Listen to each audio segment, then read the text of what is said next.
actually.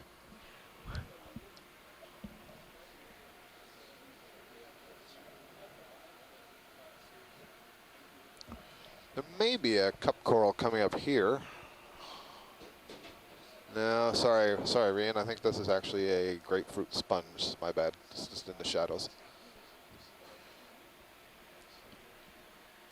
We're still, for those of you at home watching, we're still kind of on the edge of this ridge that we have been climbing up. So we climbed up it from a depth of 2,748 meters, and we got to somewhere around 25, 50 meters or so, and it got a little bit flatter. And then as we started moving towards our next waypoint, which is almost due east of where we were, we're sort of crossing over a corner of it, so we sort of dip back over the edge of that wall, and so you keep seeing the wall fall out below us. But now we're kind of moving back up on top of it. Yeah, there's that's the chalk poking out there again, don't you think? Look at that. I bet we went to the base of those rocks there, we'd see it at the base again. All right, as soon as we get, I think Dave might be sitting down in the chair next. Yep. We'll have Dave check that out. It looks, yeah, definitely looks laterally continuous. It looks like there's more sediment below it, like that's more eroded, and then everything's been breaking off the lava flows that are on top of it.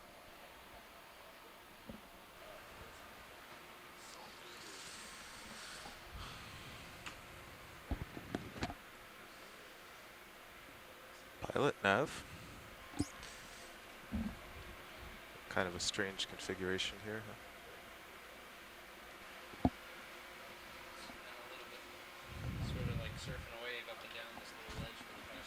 So as you were sitting down, Dave, they mentioned wanting to see the chalk poking out. Yes. To your starboard, I believe. Chalk. Okay. So hey, Carl. Yeah, Dave. The thing we have to watch here is if you find yourself farther over to the right of the edge of this as you see it, and I puppy off down. Yep. And hanging the tether on these clumps. That would be a problem. Just top of your screen. Top of the screen. Ah, I got it. Okay, here we go. And the ship's heading right now is 095.1 knots. Under that. And I'm looking a bit to the right so I can see more of the hill, I guess. Dave, let me know when we can start talking in your ear. I'm with you. All right, so I don't know if you heard some of the excitement from geology in the back row here, but that carbonate-looking material is really exciting. I see it too. Thank you very much.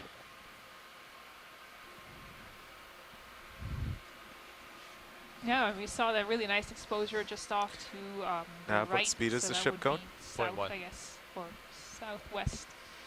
And it looks like it is laterally continuous. It's really interesting here. It looks like a slump sort of happened here. Lots of sediment, lots of lavas breaking off the top. That's a lobate flow probably on top of it. And now I can confirm that that is a lobate flow and not just a giant pile of pillows. Oh yeah, is that right? Yeah. But yeah, because if it was a pillow pile, then we'd see, yeah, you'd see, it would be much thicker. I see. Whereas this is a thin sheet flow that just happens to have that lobe pattern on top of it. So this sediment that we're seeing too looks a little bit different from what we saw earlier. So do you think is this erosion from this carbonate, or is it not related? And it's hard to tell. It's fairly dark. Yeah. I can't say at this point if there's stuff coming from further up. See some waves here to waves suggest there, sand. nice current waves. Lots of Very ripples. Nice. Yeah, if we can follow this along a little bit, that would make Yeah, geology I think happy. the carbonate deserves a target. We want geology happy. So we can go back to it. Happy geology means happy corals.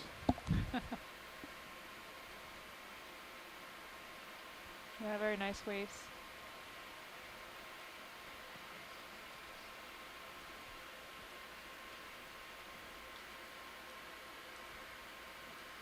Take a look up overhead here.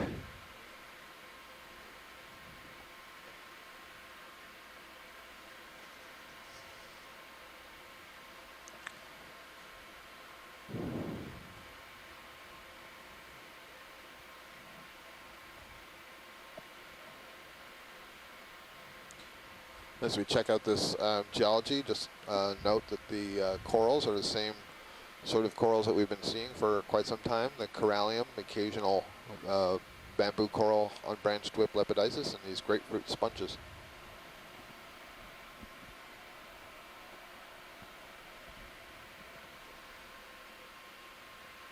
Just thinking about the color of that sediment. So the carbonate is very light, but of course sand is going to be made up of anything that's being eroded away. And there's plenty of lava above us, so that could contribute to the darker color. I'm sure it's a mix of those two. Probably most of it's coming off that carbonate, since that's more likely to erode. But it's probably being supplemented with some grains of dark basaltic rock or manganese coming off. Yeah, very interesting. Here to the right, you can see the sort of platy layered structure to the rock. You can take a look at that.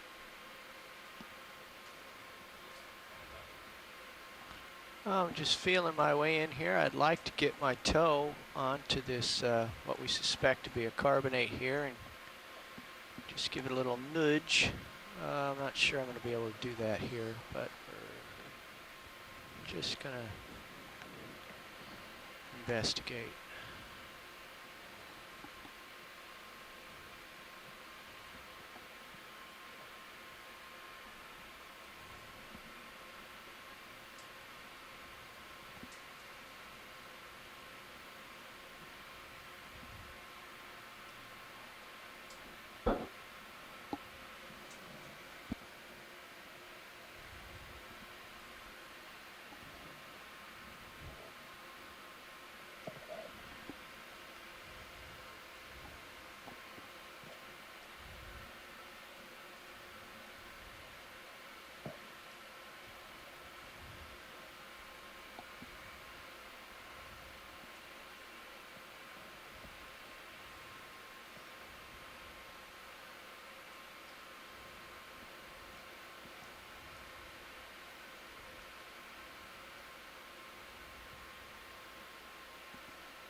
We've been at a, sorry, Dave, were you going to say something? Yeah, just maneuvering to put my left toe, hopefully into this carbonate here. Just watch the arm. That arm is poking out. I think Dave understands the geologic method. That is, as soon as you see an outcrop, Carl, why you don't get you the biggest take hammer you can Mini find. Zeus and Try see. to blast off a little so you I can don't get a think nice it clean sticks up exposure. there. And I think that's what we're trying to get now. Because you can be very easily misled by what it looks like on the outside. It may look entirely different on the inside. Here on board the Okeanos Explorer in the control room, we have far more camera angles than you do, and we're looking at one that watch the arm. shows Dave, the pilot, is trying to maneuver the ROV just to sort of tap one of the lower corners of the sled of the ROV, see if he can tap it into that wall to see how strong it is. But that's also where the port side arm is. We don't want to drive the arm into the wall, so that's what's happening at this moment.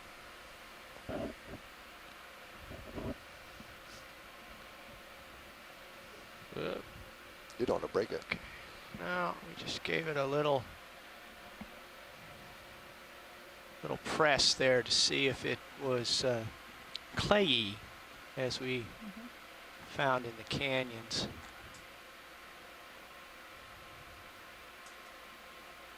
I don't see any sort of a print there. Okay. I'm not entirely sure that I actually... Center screen, I think that's us. come on all the way in, zoom in a little video. Stop there. Is that a mark? That's kind of inconclusive. Again, I'm calling it a carbonate layer because it's so white, and Let's that's come I wide, guess what I'd please. expect to see out here. Got to But scurry can't on. confirm Start unless look we actually have a downwards. sample of it. I'll give you mini, or you want Mini Zeus back ahead? Yes, please. So we are at 2,542 meters depth, and we've been approximately this depth for a little while as we sort of move along the contour. We spent the first several hours of our dive climbing a couple of hundred meters up along more or less the spine of a ridge. And now for a little while we've been moving along a contour line, kind of moving up towards the northeast. And the next waypoint that we have is more or less directly east of us. And Nav, if I understand correctly, we're about 86 meters from waypoint 1?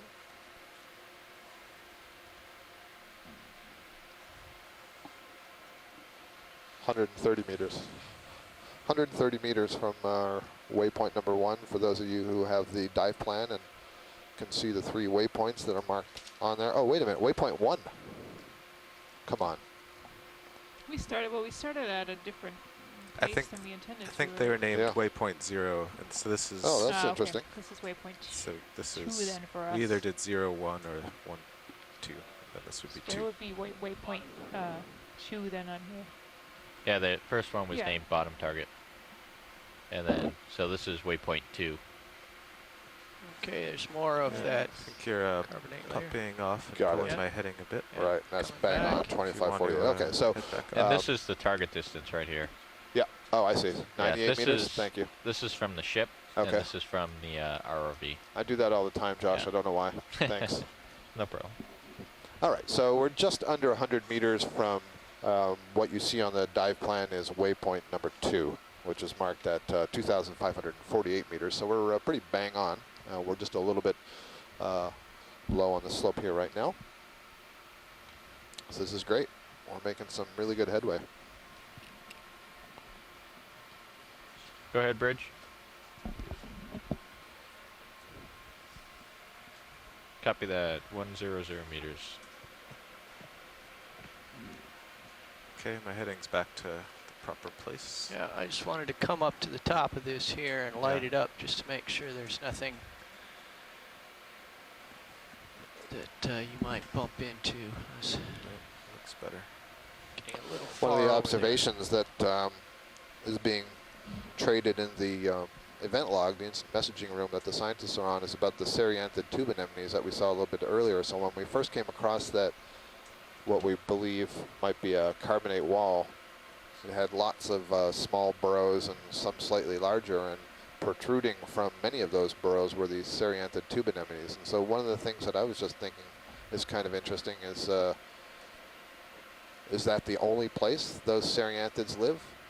And if so, how did they find it? Or does it mean there's a lot more exposed carbonates in other places on this seamount? There's a bunch more of those barnacles sticking out of the rock. Just went off the screen to the right. What's the Scalpellid barnacles. what's These the direction are of travel fairly now? primitive in the barnacle scheme of evolution. Pellet? What's the direction of travel? They 095. kind of look like fingers extending from the deep sea bottom. Les, I did not notice a More or Chrysogorgia. less in a straight line. Yeah, if we want to follow that exposed carbonate, we're going to have to bring ourselves north. I think there may be. I'll hold off until we get a little bit closer. All right, Dave, I'm going to, since we're on the flat top of the ridge, I I'm see. going to bring my It's a heading large back to grapefruit sponge. 095. Okay. Okay. Here's another one of the Lepidisis bamboo coral whips that appears to have a lot of tissue stripped off the upper part of the colony. And I've now seen a few of these. And what is it that's stripping off this tissue higher on the colony? I can Yeah, understand if little something were symptoms here. crawling up from below. I'm not sure what's stripping it off Let's hold from that, above. and I'll work with that.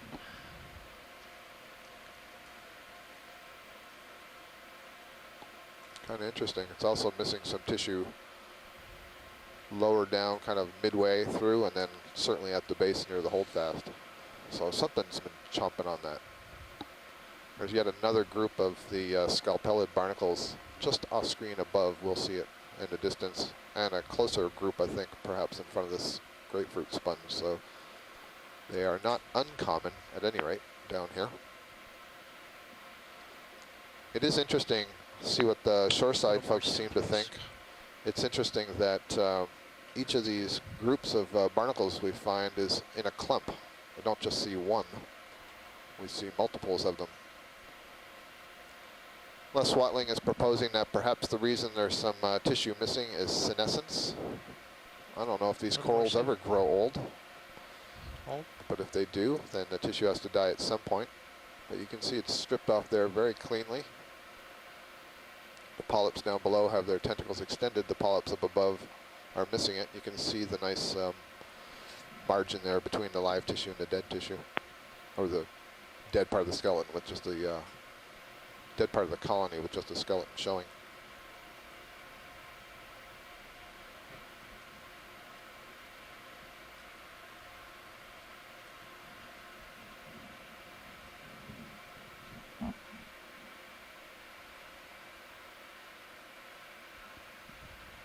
Ah, there's a creature.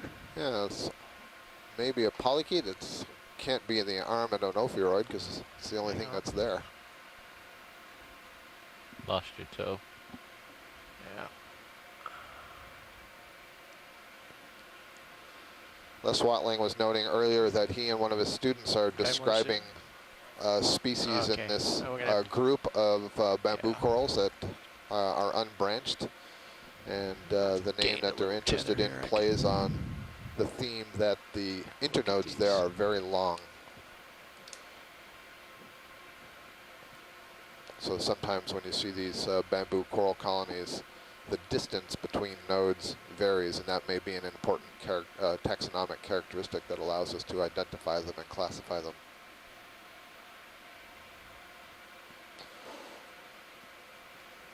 Some of these scalpellid barnacles that we're seeing on the bottom, we looked at some earlier that were a good 8 centimeters in length.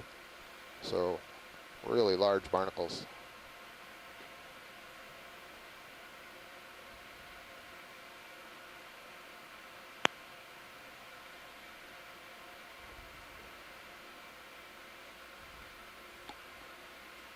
Pretty good current out of the south here. You saw it whipping the coral around a little bit there.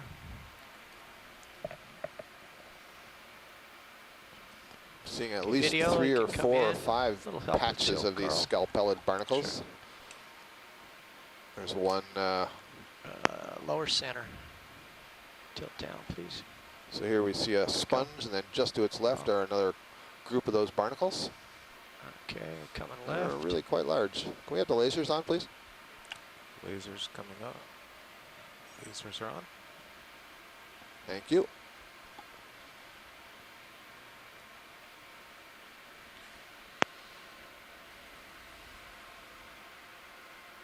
You just swing the lasers up there and get a size, then come back to center. All right. There's the size. Okay, back down and zoom, please. Maybe 4 or 5 centimeters in size, and one of our shoreside scientists, who noted that? Were we all so fast? That was Rian Waller. So you can see that a couple of them have legs that are white in color, and another one has ones that are red in color. And we don't know what that means. If you've seen, oh, there we go. That's kicking its legs like as if it was grabbing after something. You see these barnacles have these heavy plates, and then below them they have a more flexible stalk, and that stalk has its own plates. Kind of looks like the scales of a snake, some kind of a reptile. And the more primitive group of barnacles are referred to as gooseneck barnacles. They have this sort of flexible stalk to them, but the more advanced barnacles are attached directly to the rock. You don't see that stalk at all. Thank you for that close-up. Slide, please. Got your camera back. Thank you. Les Watley has just offered an interesting observation that perhaps they've just recently molted, Bring your and the white ones are tilt down a more little recent bit, molt, Carl. That'll keep and me Yeah. on the the reservation. red one is an older one. And so a couple of points to make there. He notes that It's color at, accumulates with time. 45. Yeah. I don't know, 3 or 4 dives ago when we were in the Look over here canyon, we were looking at some red crabs, and Brad Stevens had called in and noted that the longer it is between molts, the more black staining and color there is with the carapace of the red crabs. The other thing to note is a reminder that barnacles are crustaceans, so they are closely related to crabs and shrimp, and like crabs and shrimp, they have to molt periodically in order to grow. So those legs that you see are covered in exoskeleton. They would have to molt the skeleton off of those legs and put down a new exoskeleton.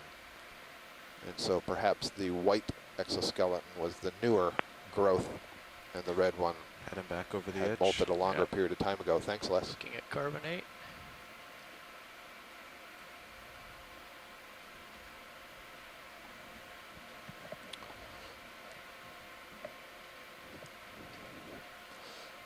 Video, this is Watch Lead.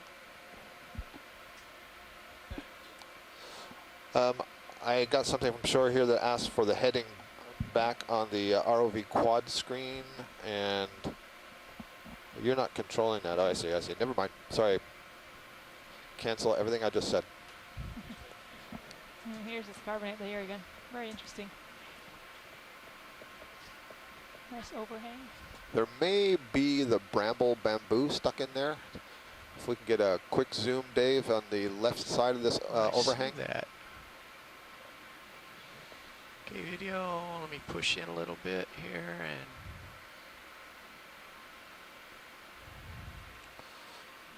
If there is, it doesn't look like there's much in the way of tissue on it. Yeah. Stuff is growing here and then it just collapses off, I guess.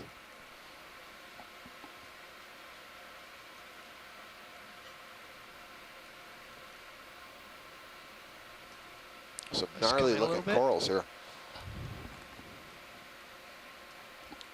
Yeah, no tissue anymore on that skeleton.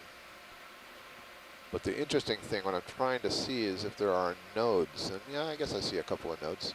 yeah, I see some black bands Yep. there. Okay. Not much though. Oh, I see arms. There's 2 squat lobsters tucked down in there. One Yep, facing us yep. and one you can only see the arms. There's also a gastropod snail on that skeleton. And wow, look at that. There's 1 polyp still left on that skeleton. Oh, it's an anemone. I see. Okay, so there's an anemone that is settled on the skeleton.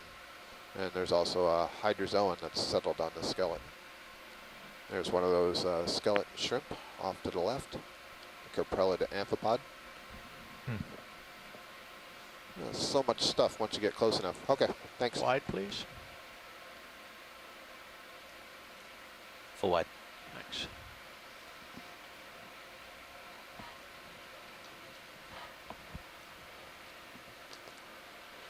Atlantis 2 has not disappointed.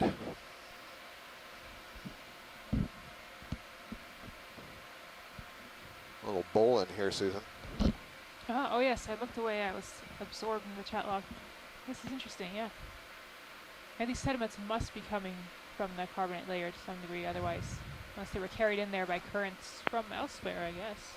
The strong enough Well, currents blowing laterally. I think you're right, Susan, because if we look under this overhang, we see the white carbonate, and it's covered with sediment, but it's clearly underneath this overhang, this lava overhang. Get down a little bit here. Peek Yeah, this under is a there. really nice lava overhang here. And you can see that's not a thick layer of lava. Considering how much manganese crust there is on there, I'd be very interested to get a nice cross-section of that lava layer there. We will deploy the chainsaw. Yes, deploy the chainsaw.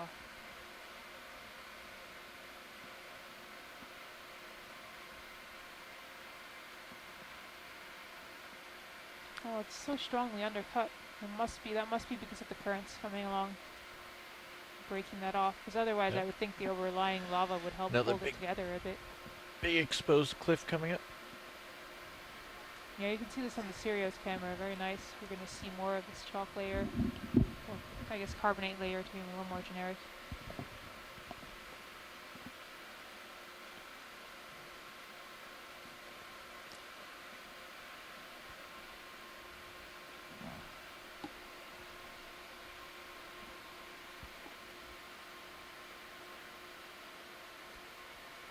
There's sand waves. Very nice. And if we were going to see octopi, I would think that they would be hiding out here in the cliffs, but I suppose we're too deep for that, or I saw that Dumbo octopus down there, or there Yeah, wasn't the Dumbo, well, but vampire that's it, toothed. yeah. Yeah. Yeah, no, I don't believe that it's too deep, but Let's brighten this up a little video. I see this. There's you know, maybe there simply more isn't of a enough layer for here. the octopus to feed on here, so the density is much lower than what we saw in the canyons. Gotta be careful. I can't get much Yeah, further it almost down looks there. like there's Getting two pretty far different down. layers of carbonate here. Maybe it's just the coloring. See the whiter up above, and then Uh-huh. further down there's another lava layer, Yep. and then below that it looks like there's sort of a coarser grained, almost sandier layer. That's very interesting. Yeah, if we Is can it go into possible this some of that whole- is like broken off from here? Yeah, this could is have you mean taken what's some- falling there, yeah. or Oh, the Could coarser it take like a material. chunk of carbonate with it? That's possible, yeah. Although it, yeah, I guess I don't know how friable, how easily breakable it is. Yeah.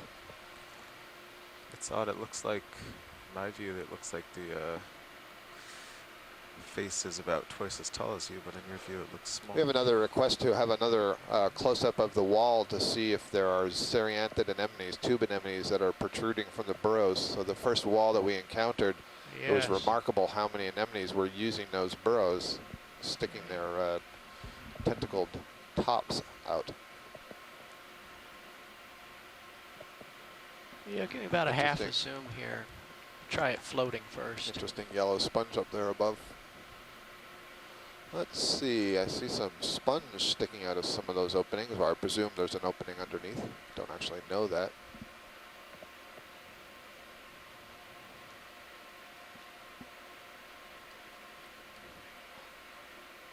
Not seeing them here, or at the very least not seeing them extended. It doesn't mean that they haven't retracted further deeper. Further Squat deeper, lobster. deeper into the burrow. Nobody's recording this, right? Yes, they look quite empty compared to the burrows earlier. Agreed, Rian. Once you have this, I think it'd be good to pop up over and see what's ahead. Okay.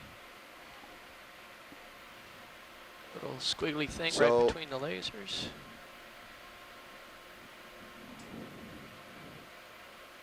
There's something tucked in there, isn't there? What's that on the black piece there? Come back.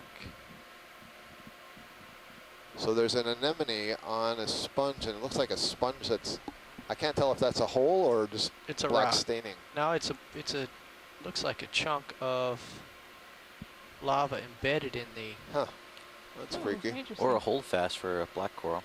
Sure. They're not Sometimes that the dark. depth no. Shiny, perception isn't is it? a little bit odd.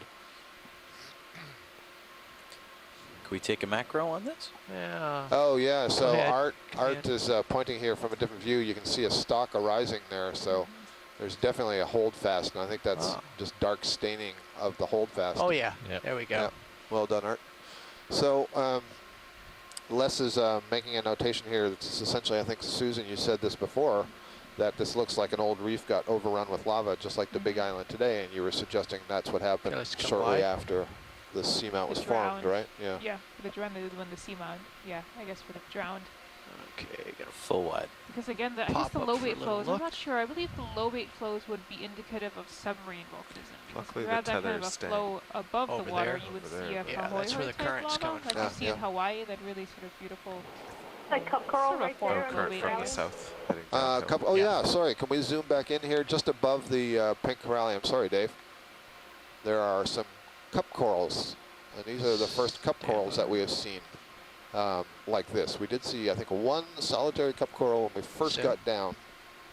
And the, Hold. yeah, so Rian, I'm seeing at least two, and the lower one is definitely alive. I think the upper one's dead. Yeah, the one that's just in view on the lower right is dead, but there's one further down and to the right that's alive. Coming down.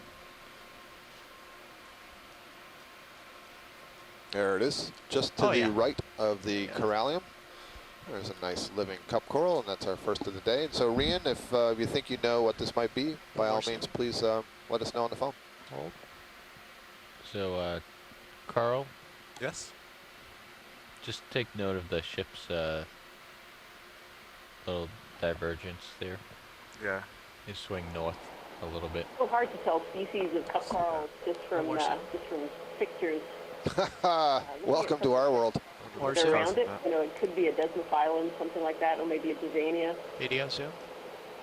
All right, Hold. and there, I was noticing there's some other cup coral skeletons down below, but I don't see any other live ones. So this is the only live one that I see. Really nice image here. You can see the beautiful, nice focus. You can see the tentacles. You can see the nematocyst bundles in the tentacles. Okay, let's That's come terrific. wide. I Thank you, gotta Dave. go. Great shot. Thank you. Yeah, that's great. Okay, I'm coming up a bit.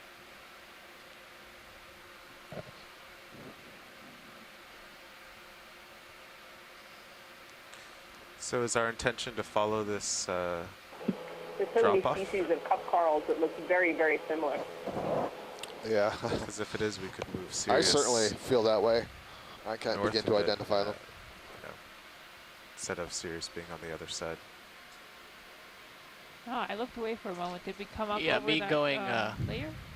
over Or the did we edge. move Yep. off of it? No, Okay. we just, all we did was raise Best. up a little bit, and now we're looking beyond here. You Okay. can see in the Sirius See that, view, we're that's what I'm just seeing. crossing over Okay. that edge.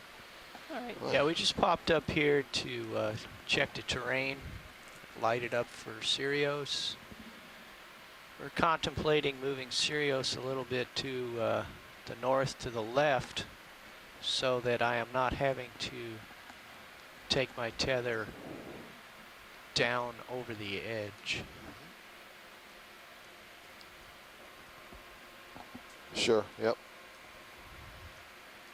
Because it's, we have a term for this terrain, we call it snaggly. Snaggly is a good term, Snaggly. yeah. So let me just give you a bit of perspective. You know, we sort of dropped these points. We're really happy with this ridge we've been going up, and now all we want to do is go up. So you guys can choose however you want to go upwards on this major Upwards. feature. Or Yep, we can just whatever go works best. straight up if we want. You'll see that it, you know, the ridge, we sort of put that waypoint 2 and 3 because it looked like it curled around. We were trying to keep you out of the little chute or valley, whatever you call it. Sure. We can carry on with that or follow the, well, you just said up is. Right, so I mean, if you zoom out a little bit more, you should see a waypoint, I guess 3 further, probably north, I'm guessing. Yeah. Oh, maybe not. There were only 3, bottom 1 and 2. Yeah, 2 is what you had labeled waypoint 3. Oh, okay. Yeah. Sorry. Yeah. Okay. Well, just go uphill. So we want to go Uphill. Uphill. There's Uphill. nothing special about 2. Okay. We just want to be on, you know, somewhat steeper contours. So I guess, you know, if we were going almost due east, and then, yeah, you know, if we kind of went in that direction and then we changed it to go southeast, Can that we- would be ideal. But can we whatever just is go, operationally best for you guys is we're happy with. Can we just go southeast now? Seems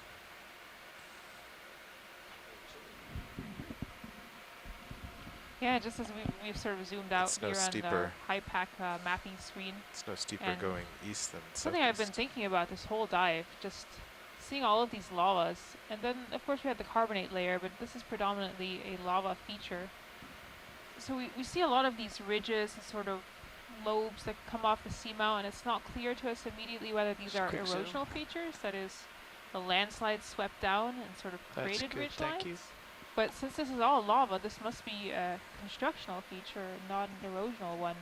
That is, there must be this or a large episode of volcanism that is building all of these little tongues of lava flows outward and creating this sort of complex ridge terrain Interesting all the arm way there. around all of these seamounts.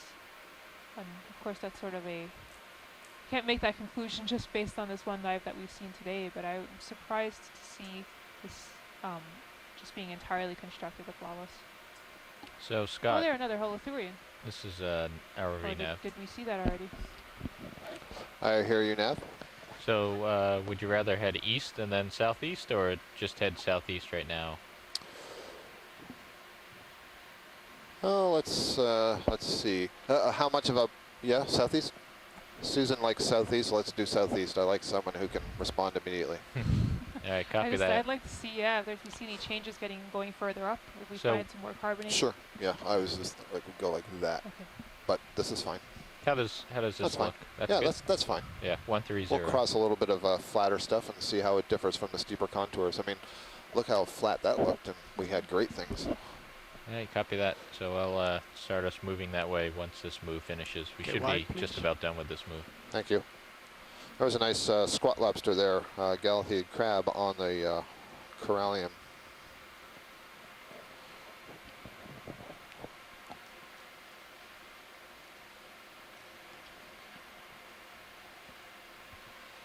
So things have flattened out a little bit, Carl. I wonder if we want to bring our swing arms.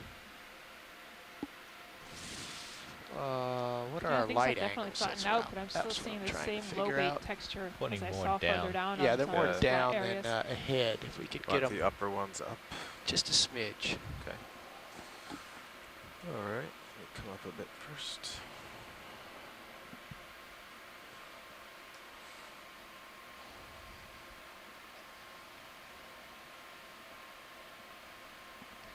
We've come about 215 meters since where we started the dive. Vertical In vertical relief? distance, yes. Yep. Okay, the Alpacs look good. Yeah, I think we're doing really well today on this transect and covering some ground, seeing some HP stuff. was What's that on. red thing? I guess that's a shrimp swimming through the water column. It looks like a shrimp to me. Quick see. Yes, it is. Aristi Speed out of Peneus, regulation. perhaps? You started too quickly. It's nice. Started the RPMs too quick. Started the motor. Did you have to turn on the hydraulics motor, or? Yeah, when I hit enable, it said speed out, but I didn't. It was already at 220 RPM.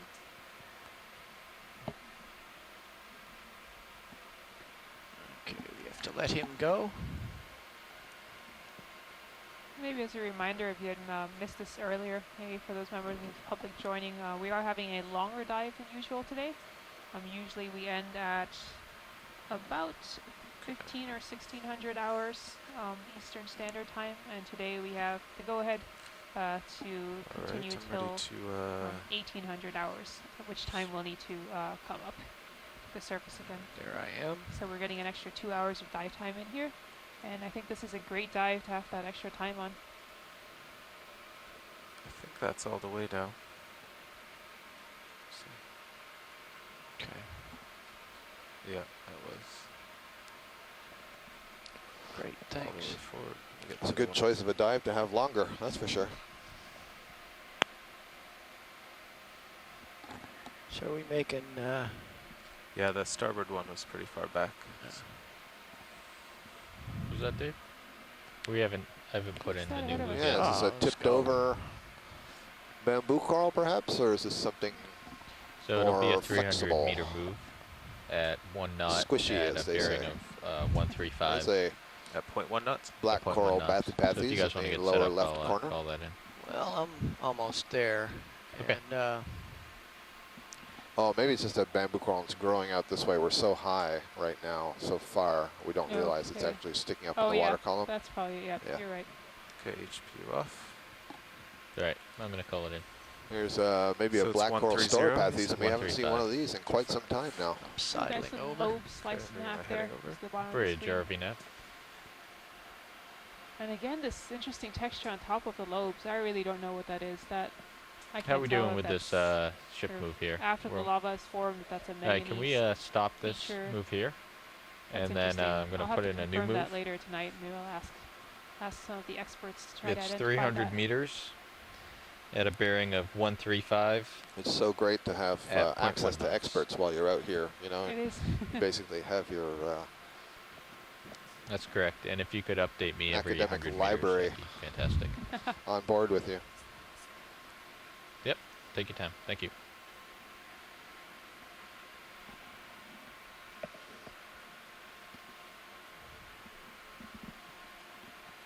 Okay, I'm at about 135.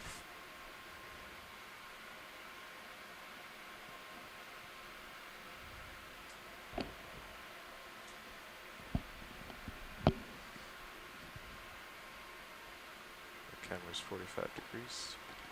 Beautiful.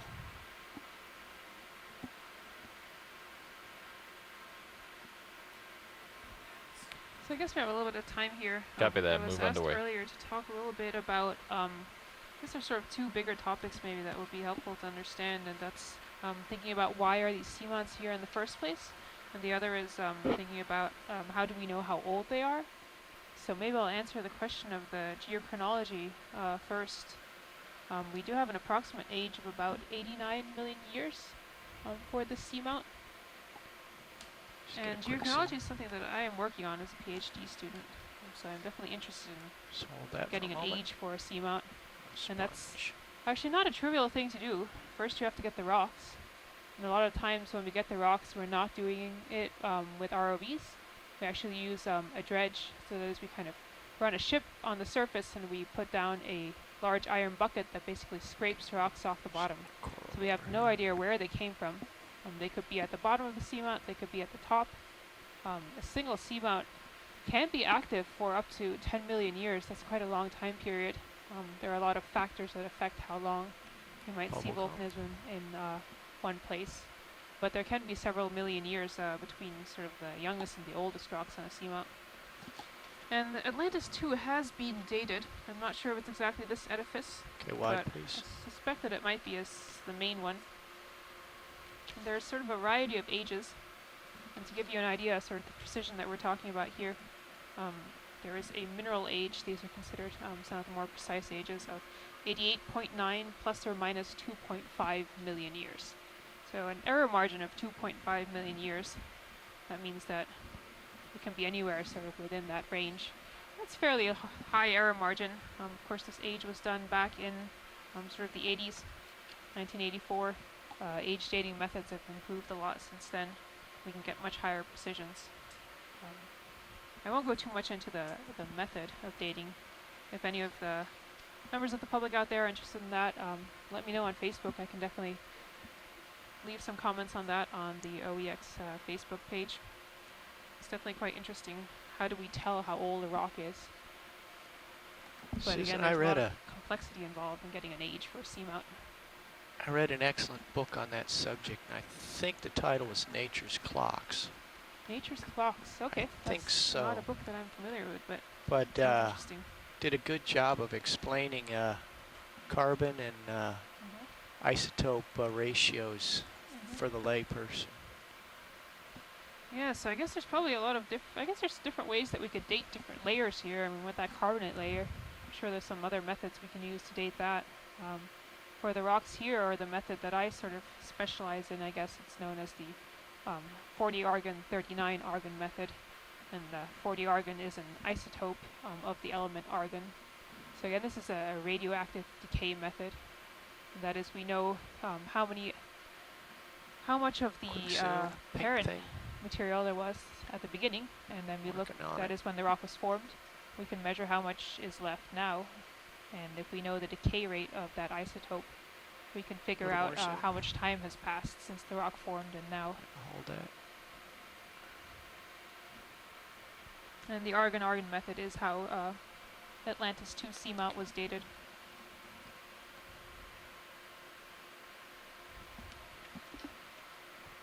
Is that a Holothurian or something else? Seems to be Holothurian-like. Yeah, very compact. We stable enough for a macro? No, I'm just kind of bobbing around here. Alrighty. I have. I'm going to take tilt. Yes. Okay, we can come in. Next. Pulling focus. Okay, this is a Holothurian. I guess we don't have a species name at this point. Or the onshore scientists haven't come up with that yet.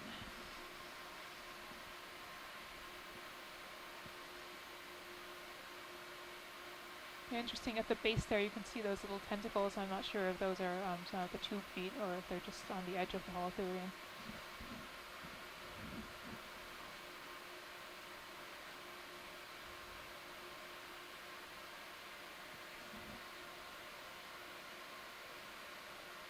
That should be enough for a good stable clip. Let's come wide.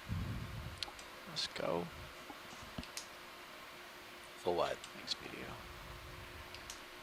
I'm going to tilt you up a bit. Thanks, Carl.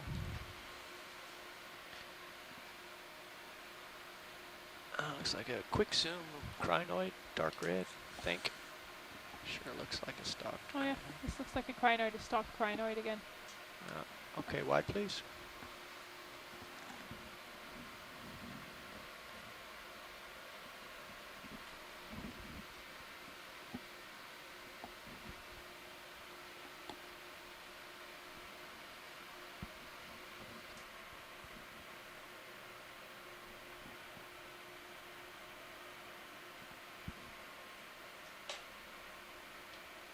Oh, grapefruit sponge just disappeared off the bottom of the screen.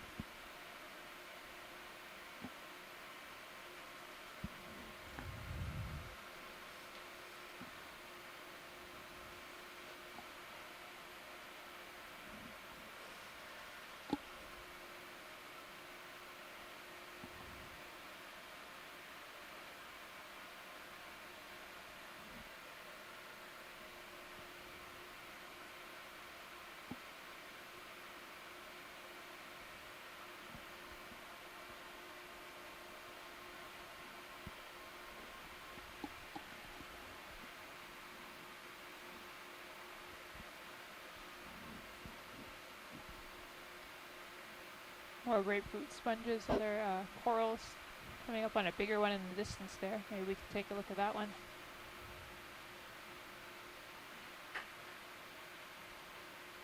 Did I just blow past it? This one here, we can take a look. Okay. Settling down.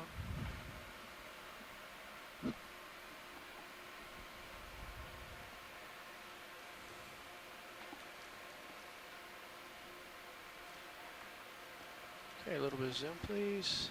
And tilt, Carl. Tilting. Have an associate.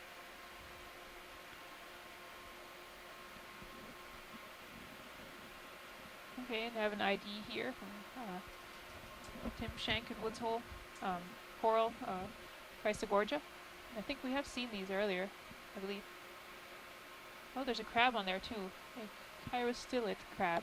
There, that must be exactly, you can see in the background a little bit.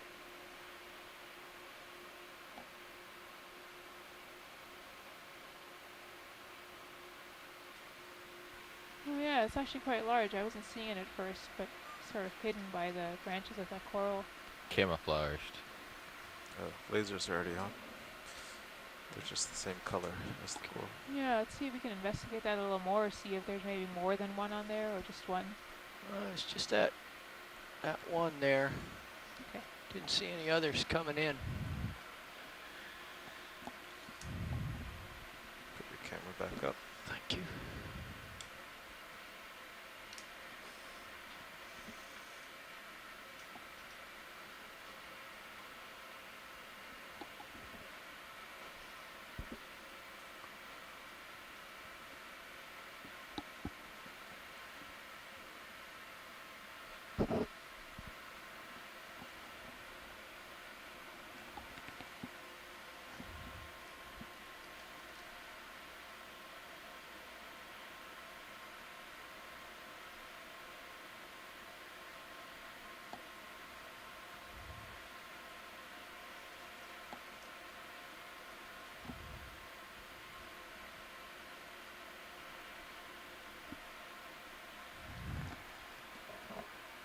Guys, let me know when we've come to 1/3 our watch and we can I reported a switch out. purple Holothurian again. I'm not sure if I'm seeing If you him. guys want some flying time.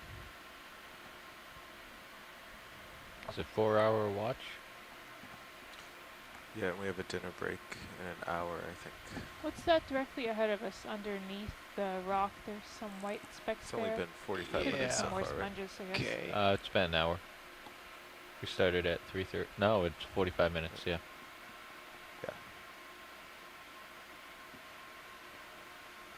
It's interesting that this lighter stuff is collected right here. I wonder if somebody lives under the rock and has been excavating. How's that look? A little bit of zoom video. Hold right there for a minute.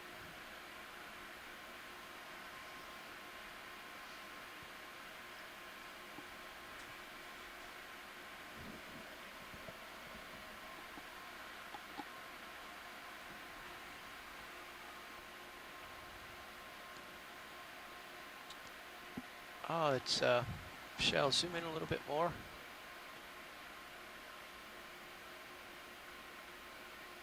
It's shell fragments. You've seen I can't remember what this stuff is called, but They were the white material. Shell is hash. pteropod. Yeah, those are Oh, it's, pteropods. pteropods, yeah, the Shell triangular bits There's there. a worm going over the bottom, polychaete, maybe a hermit Yeah. crab that we see just Oh, almost in the yeah, center of the that's screen, right. really Push small with one focus of out a those little. elongate There he is. gastropod shells. Yep, there's a hermit crab. Nav, what's our off-bottom time? Actually, there's another little snail shell right in front of that hermit crab. I Good wonder if there's a question, smaller hermit crab in front of it. Polychaete was He was up a little higher, I think, Dave. galloping. Yeah. Little scale worm, polynode scale worm. It's, escaped us. I guess the question is, too, what's our on-deck time? I'm not sure. I saw the watch schedule said until 7:30 plus. Okay, full wide, please. So if we assume 7:30 for 50 meters, I guess we could start with that. I'm not sure.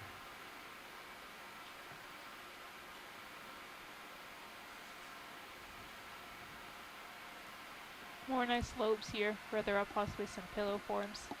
Again, I think there's probably some transitional state between pillows and the true lobate sheet flow that's going on here.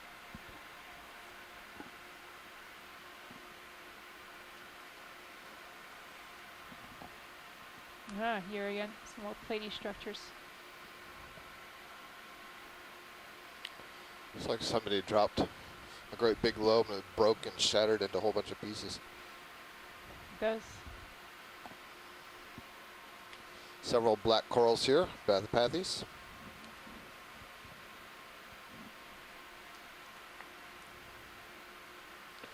And a bamboo coral down below, branched one. So if we assume 1930 local, so our time for 50 meters, and we're at a depth of 2,500, wind speed 31 meters per minute,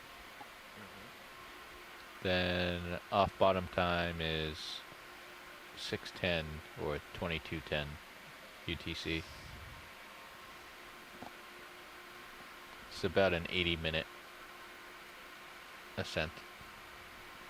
So pretty much someone can fly the last 45 minutes before dinner, and then someone will come and do ascent. Yeah. There's another one of those elasapoded Which do you prefer? holothurians I like down both. there with the elaborated tentacles, tube feet. Quick zoom on the white area. I think this is another collection of pteropod hash here. Yes. Yep. Okay. I guess it's just wide, please. Just how the current swirls this stuff around. There must be an eddy that allows those to settle out, because I think they'd be easily suspended. Yeah, gosh, it would be great to have a time-lapse video here for, say, I don't know, 10 years maybe. Oh, nice little pillow tube Submit here on the that left, project, I think, NSF. right? Need some new battery further comment. technology. Well, you know, you just need a camera, deploy it, be And able the to get ship, it back the again. ship to maintain it and the crew to be on the ship. Well, we could leave the Yeah. camera for a couple of years, assuming Right, it doesn't exactly. blow off the mountain.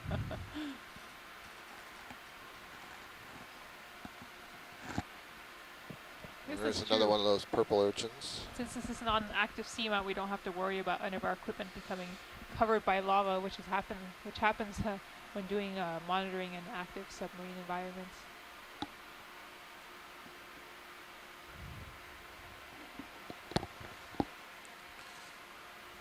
I think there's several stories of hydrophones placed out at Axial Seamount. That's an active seamount off the west coast.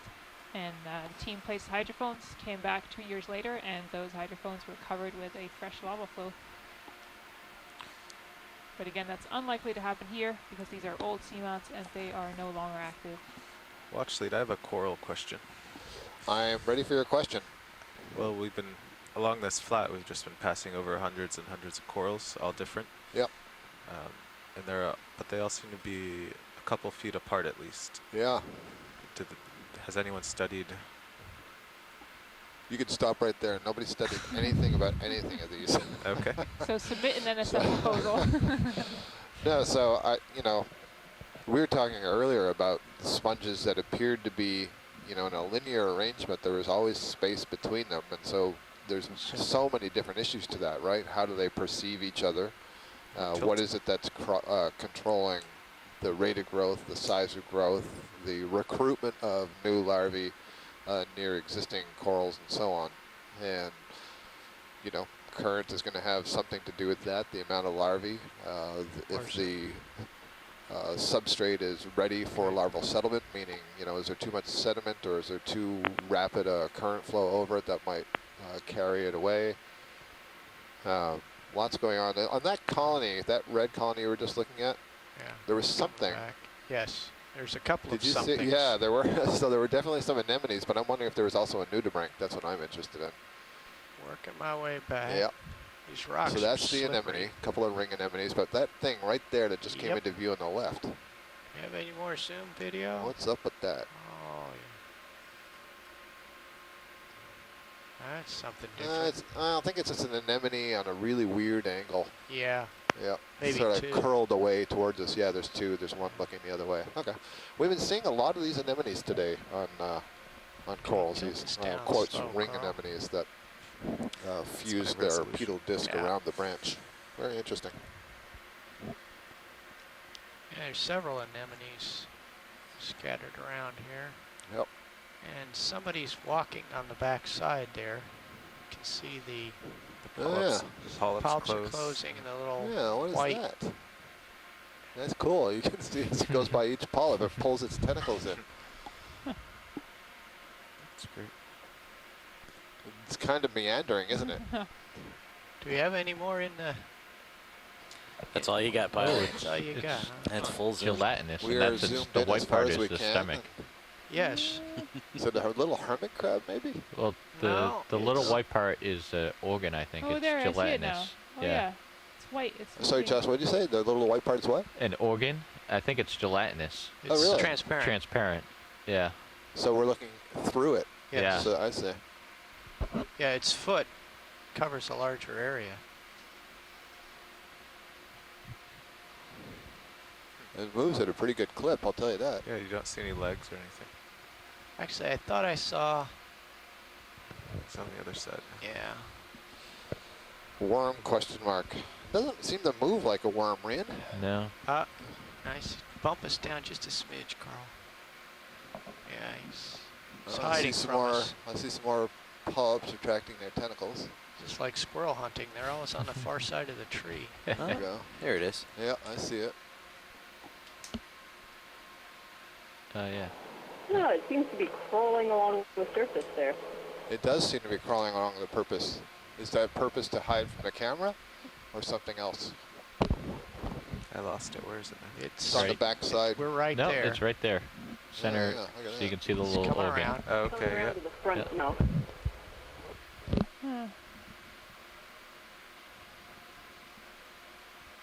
Huh. So Fascinating. earlier I talked about something called an Aplicofron. That's a type of mollusk that is very worm-like, and they are predators of these corals. And we've seen them on some of these deep-sea corals before, but that just seemed like it was moving too fast for an Aplicofron. So, you know, Rian could be right. Might be some kind of worm.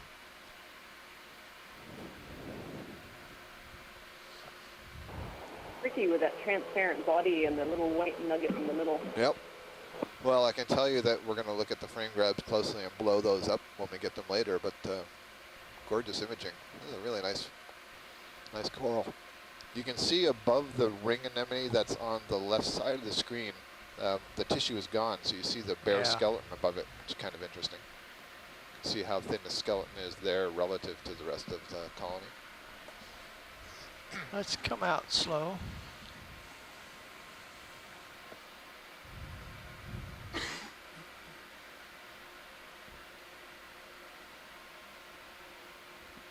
Nice, Jared. Thank you. Yeah, Tim, I wondered A-plaque too, but just seemed to be moving a little bit too fast and jerkily. Thank you, pilot. You have your camera back, pilot? Thank you.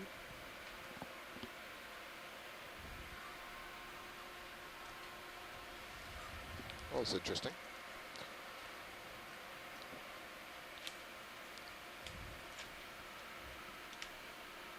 We are approaching the 2,500 meter line of bathymetry.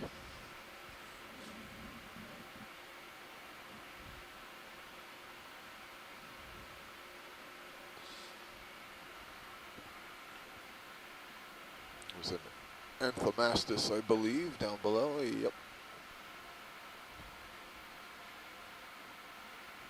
Oh, something swam by Something? in the Sirius camera, Oh yeah. but I Like don't a think it's fish gone. thing? Oh, I couldn't tell. It looked large. And red. Large and red. Well, Maybe we're another. gonna back up the Sirius camera right here in a second. There we go. Oh. We do that one more time.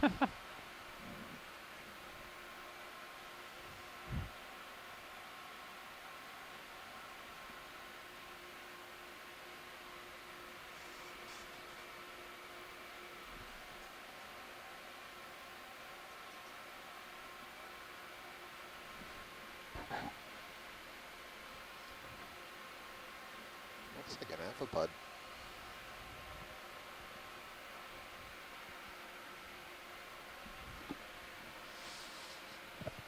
Clip it. This is the third pink Holothurian I've seen. Yep. Oh yeah, there another one.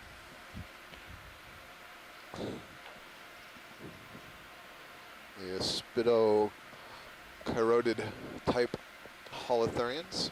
We're not sure of exactly what genus that is.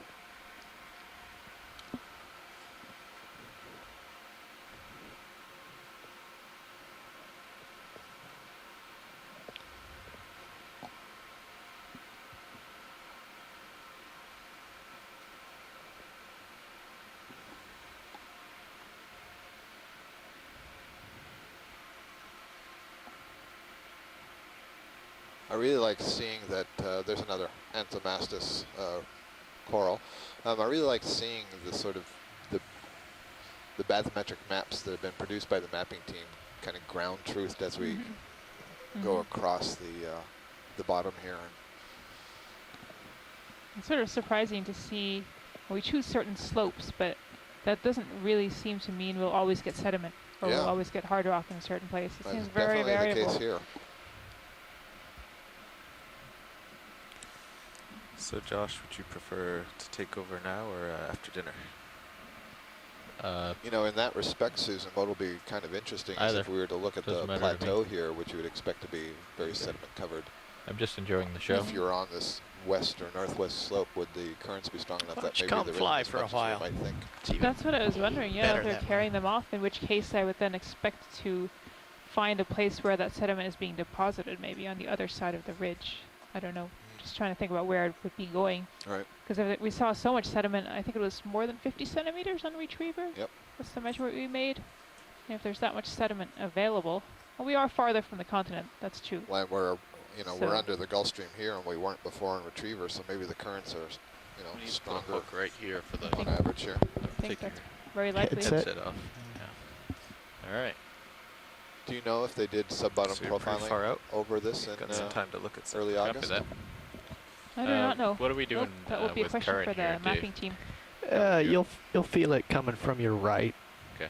A little bit. It's not bad, Here on but the you can vessel, see you the hear a lot particles. from Susan and I, of course. Yeah, and, copy. we're in this control room with the ROV team, but there's another team on board the vessel, and that's the mapping team. It's led by Lindsay McKenna. They are mapping overnight. James, I'm sorry, I just forgot James' last name. James, unfortunately. We'll get James' last name. Is running the multi-beam overnight, and we've been mapping various seamounts and the floor in between. James Miller, sorry, how could I forget that? And Lindsay has been the lead on that and working during the day and setting up our maps and the track lines and setting up for the ROV as well. A couple more black corals here. Bathypathes black coral, maybe a Stauropathes. Yeah, just let me know if you want to see anything up close. Will do, thank you. This video here, those rocks look kind of Yeah, interesting. Look at how Yeah, shiny let's take a those. look at Yeah, that. that looks like a Those are lava flow, huh? It's, 6 o'clock. different. All right. Back Almost up look a little bit. look polished. Settling down. Well, I guess I should add on to that list of the mapping team. There is one of our survey techs, Jackie James, unfortunately was ill at the beginning of the cruise and was not able to come on the cruise with us. I'm sure she would really have liked to join us, and she was excited for that. So hopefully she's listening and watching to some of this feed. All right. Come in video. Yeah, this is, it just looks fresh. That's what it looks like. This is manganese. This is definitely Wow. manganese crust. Beautiful, smooth, I've never seen anything no like that. pitting on it. Do you want to kill the lasers there? Yeah. Look at these tongues of lava. This is very interesting. Wow. This is so different from everything else. There has to be a reason that organisms aren't coming on here. Well, a lot of larvae are looking for certain cues before they settle, and you know, some cues may simply be a microbial film, but others may be the sort of mineral that's in the rock type. I know, for example, some like to settle on carbonate. Could this have been polished? I see these sand grains here. I wonder if there was an eddy in the current that may I have wonder. That's just preferentially polished this with that sand. Susan, Bob Carney from Louisiana State University is asking if it could be obsidian-like lava. Obsidian-like lava. I don't know if I'd expect to see obsidian in these sort of tongue shapes. Because obsidian means that it was sort of very rapid quenching. That is, no crystals were able to grow. So it's completely sort of Come in again fine and frame it grained, video. very sort of microcrystalline. I don't think that will be an explanation for this. Right. This looks like regular lava. There's small lobes that have sort of flowed, and underneath I would expect to find more crystalline basaltic rock. I think this is manganese crust that we're looking at now. Again, obsidian would have very sharp faces, and they would have what's called a concoil fracture. That is, when you try to break something, for example, glass also. Glass is very fine grained, so when you try to break it, you don't get it breaking along any defined planes of weakness. So you have this sort of shell-shaped fracture because it's so Okay, finely hold crystalline, there. and that is exactly the kind of fracture you would see in obsidian. Again, obsidian is sort of a volcanic glass, or in quartz is another mineral that tends to have that kind of fracture, and I'm not seeing that fracture anywhere here. Josh, ooch over to the left just a little bit so we can see the contrast between the shiny and the not so. Yeah.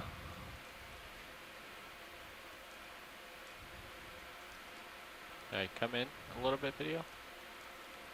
Hold that.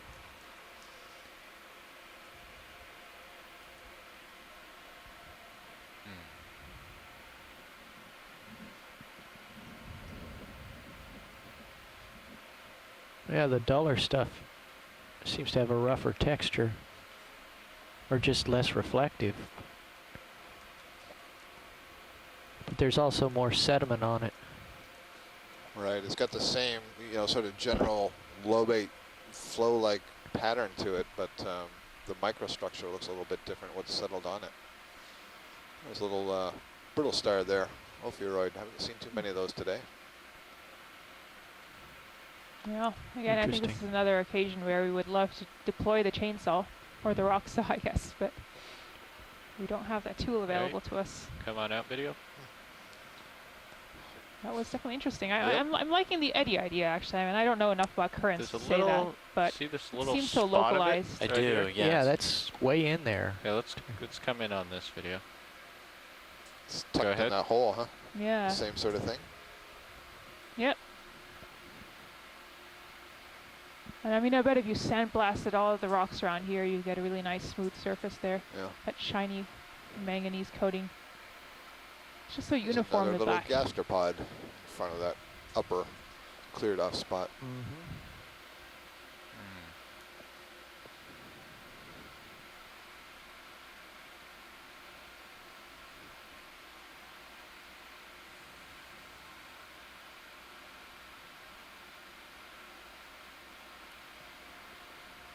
This really striking boundary between the shiny and the dull sediment Yeah, covered. definitely, and up there too. Yeah, it has to be current related. That's very interesting. Are these holdfasts? These little spots right here, or is that? They kind of look like sponges, actually. Yeah. And the sponge, I mean, they're thin, Go but ahead, they do Rich. have some elevation off the rock, so they 200 meters clearly high. interrupt the flow of the sediment and the deposition of the sediment.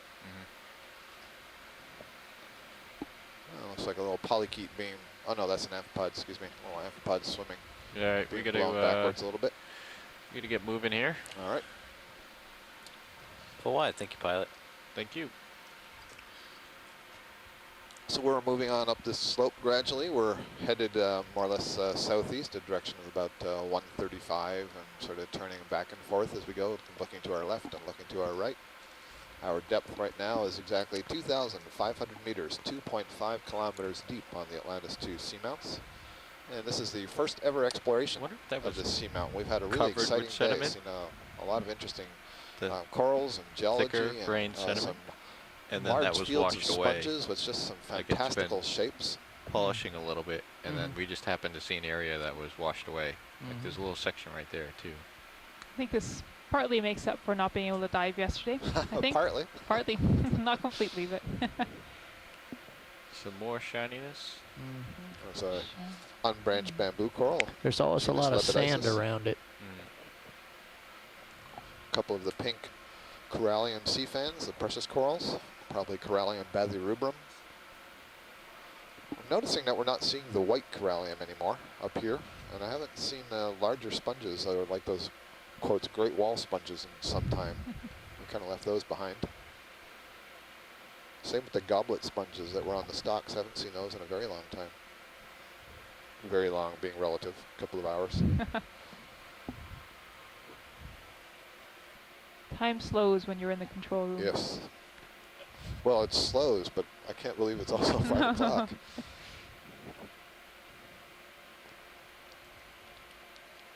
Time doesn't seem to move, and then suddenly you have to eat.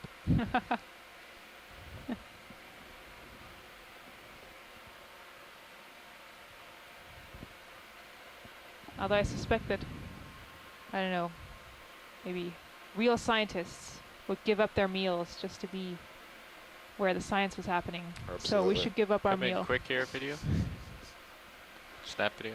Yeah. It's a sponge. It's a little globose sponge. It's really hard to describe the morphology sometimes of these sponges. You know, they have these various lobes, and some of them do seem to be fairly set on the shape that they take, like for example the goblet sponges that we were seeing earlier, but others appear to grow in response to some local current conditions. Okay. Come out video. There's a dead skeleton behind that sponge. I should say the skeleton of a dead coral. The skeleton was never alive to begin with.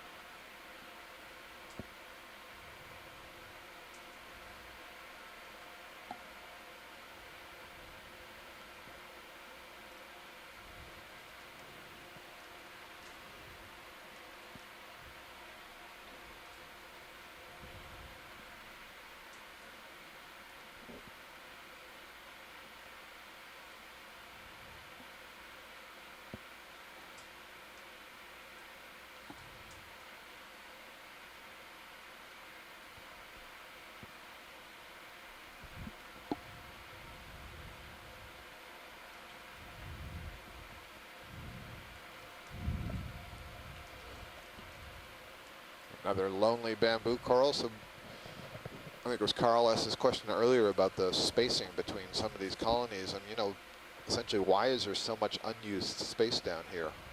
We're seeing a fair number of different species of corals, but obviously there seems to be a lot of rock that has been uncolonized, and in part perhaps there aren't enough larvae that are settling, or at the time that they settle they don't grow fast enough and they may be grazed by some of the sea stars that are passing over or some other kinds of organisms.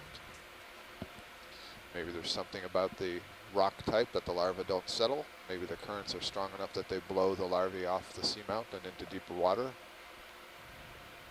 It doesn't seem likely that there's competition between different colonies at the scale that we're seeing here for the space, because there's so much space available. Now, somewhat deeper today, we were on an area that the bottom is literally carpeted with all kinds of different organisms, and so in that particular location, there may have been some difficulty for larvae settling, but I don't see that here. Is this, there's something on this coral, maybe a Bracingid asteroid, might be our first of the day, on this pink Corralium. Kind of looks like its arms are pointed the wrong way. Maybe it's a crinoid. Something looks a little different about it.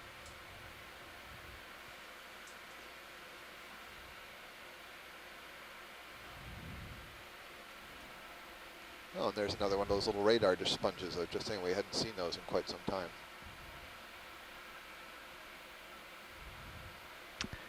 It's very similar to the giant one I described in Is that right? Indonesia. Yeah. That we were talking about at lunch. Yeah.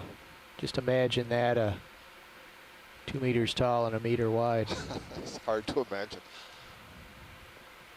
I think what we're looking at is the back, actually Right, come in the video. underside of a Bracingid. It's actually kind of a nice view.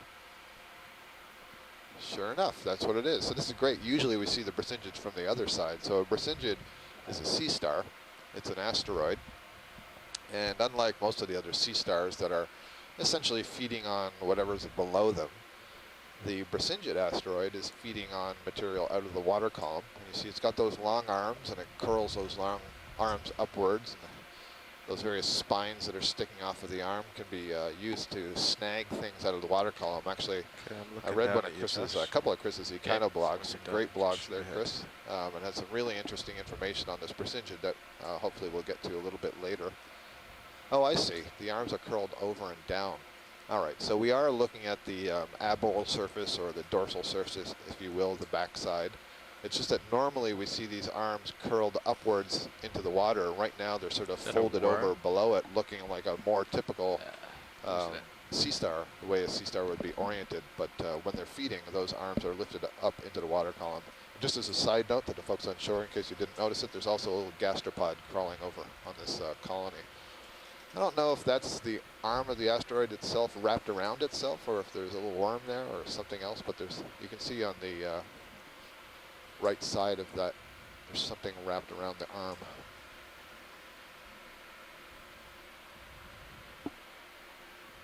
Well, since we got a close view, you see those spines standing up. What I read, what Chris had written about, was that covering those spines is a layer of tissue, and on that layer of tissue is these structures called pedicularia. We talked about these earlier in the cruise leg. Those are little jaw-like structures that can be controlled by muscles, and there are literally hundreds of them on every one of those spines. So you can imagine essentially like living Velcro.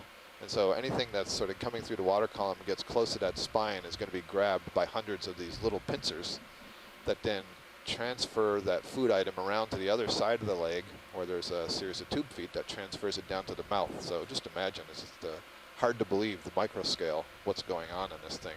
So every one of those spines is covered by this. I think he described it as like a sock covered in pincers. Living Velcro.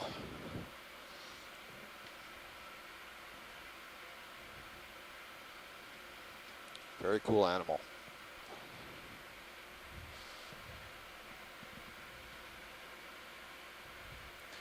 All right, come wide, please. I've got to move.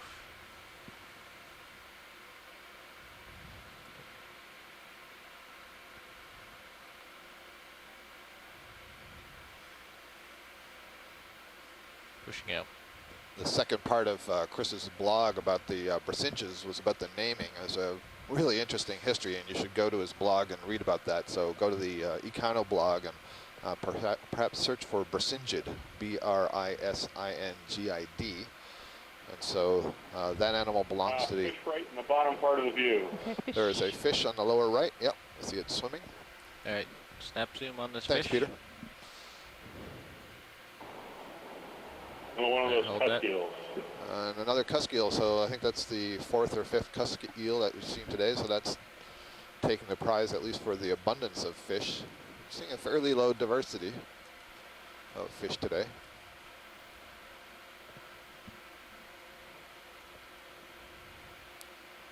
I'll save the Brisingid story for the next time that we see it. And if you can't stand that, then you'll have to go to the Econo blog yourself. You need to spread a good 10, 15 meters ahead there. Buy yourself some time. Copy. There's a big fish up ahead. That's something to chase. Oh, there is a fish ahead of us. Yep, a bigger one. Another. Oh, I can't tell. This is different. All right, come in video. Another Antimora, I think, maybe? Lasers are all using them. Is that an Antimora, Peter? Another hake, but it might be a Lepidyon. Same family. Okay. It's not Antimora. Okay. Lepidyon is the genus. So it is a hake. It is not the blue hake. It is another hake, which is the common name. And I'll wait for somebody to type out that genus name before I try to repeat it. Come wide video. Let me see. We saw that's also about 40 centimeters long. I think we saw another 40 centimeter long hake lower down. Yeah, yeah. The blue hake that we saw I lower guess was that was pretty a blue big. hake. Yep. Mhm.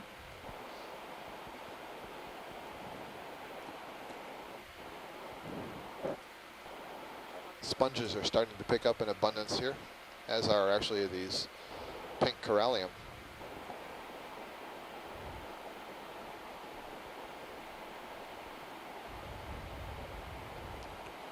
Peter, I think your microphone may still be on.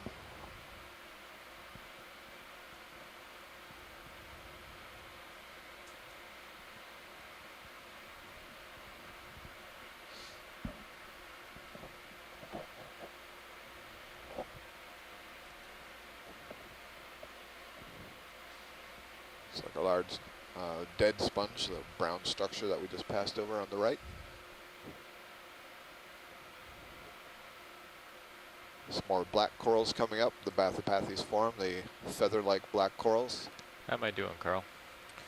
If you a little more forward and center up, give you some time.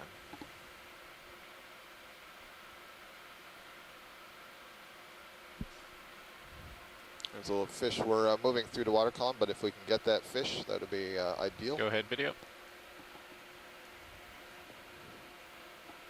Looks like a cusk eel yet again, I think. The Ophidid. Yeah, if you run forward Thank you. quickly, it'll give you more time for those. Lepidion. So that hake that we saw was Lepidion, was the name of the genus, for those of you who like to have the scientific name. Lepidion.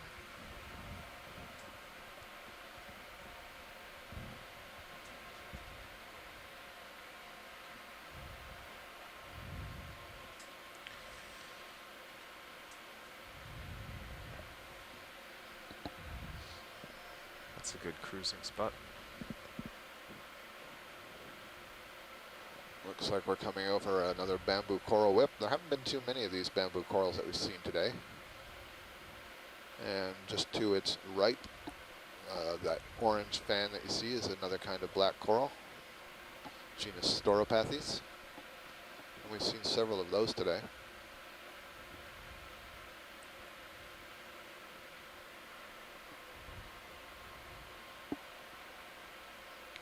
All right, I'm pushed out now, so I have a bit more time to All right, stop and look around. got that.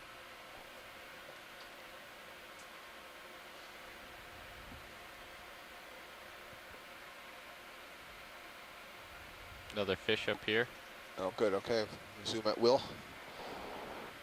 We got another fish in the center, coming to the center.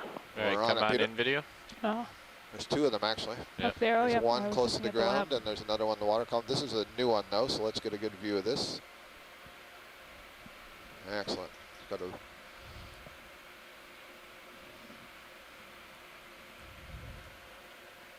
and down.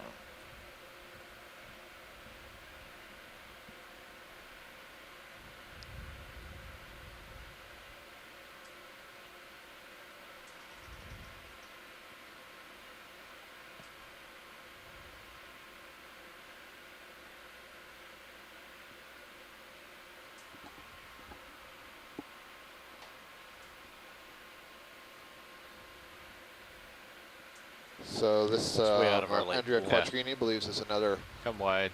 Ophidioform, See if and they it can has a move. dark head, so it's different than the ones we've been seeing. And I thought there was one in the water column also, but I may have swum off while we were Yeah, imaging he's that one. top center. He's It out might have been there. a synapse, but Yeah, we see it. not We still clear. see it, Peter. We still see it. So There's it's two ahead. up there. There's two of them, top There's- left well, and there's- center. Yeah, top left. Okay, let's check out the top left. Peter says. Coming There's up, one Carl. straight on too. Yep, we see the both of them. It's kind of interesting. We had no fish for a long time, then all of a sudden, Just seeing as some Which way, undoable. though? They seem Yeah. like they're trying to stay just Oh, out of what's the this lake. coming? Alright, come on in. Oh, there he is. Come on in, video. All right, tracking. this kind of looks like another Ophidiid to me. Tracking. Yeah. Not that I know anything. Okay, we got enough of that one. See Alright. if we still see the other one up there. That might have been a Synaphobranchid, a cutthroat eel of some kind. Yep, There he's in the still distance. lounging there in the water column. Keep an eye on me, Yeah. Carl. And the other Well, one's you're still there. 2 meters Yep. up, so you're safe there. You All might right. You might tug on me a Because little. the fish heard us say that there was pretty low diversity today, so are starting to make their appearance. Alright, start coming in video. I wonder if they like this Can we swing plateau for lights some up at reason. all, or? Maybe there's something about this area. He's just very Yeah, far probably out. delivering more food. Yeah. Yeah, I'm in 3dB gain and Yeah, he's open out there. iris. So All right, he's way out in front. It's way We're out. not Maybe gonna we'll get him. catch up to him. Yep. Well, it's good, a little bit of burst of fish activity. He's just out there teasing us. Just out of the light pool.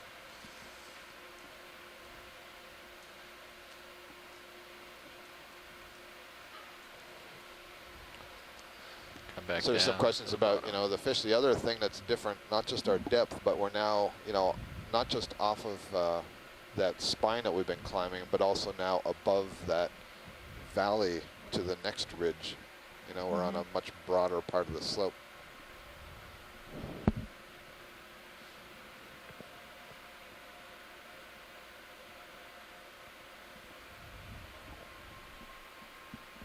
So I'm thinking, you know, if we started there and we come up here, now we're This kind is of at all the head. flat. Yeah, it's like just above the head of the Quotes Canyon. Yeah. Or whatever that feature is.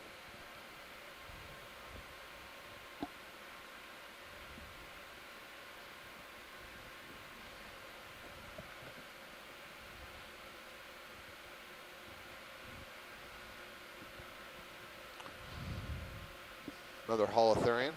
Right now we're passing over many of these pink sea fans and the white ones. These are all species of Corralium, two different species of Corralium. We see a variety of sponges and all things that we have spent some time imaging earlier today, and so we're just Comment on moving this over video?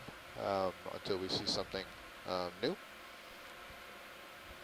Oh, here we have another one of the giant barnacles that we were seeing earlier, skull pellet barnacle. This one looks to be solitary. Really good size.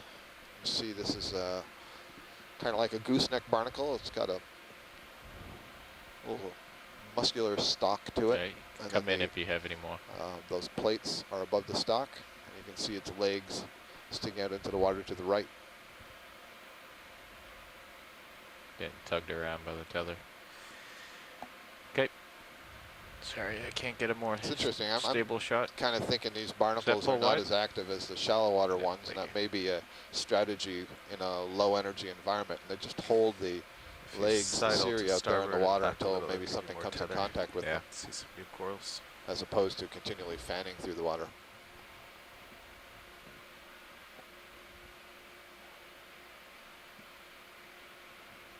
Must be another So- sponge down there. Anthemass. There's something white just moved on the rock there, just to the right of the red dot that you see in the lower right corner.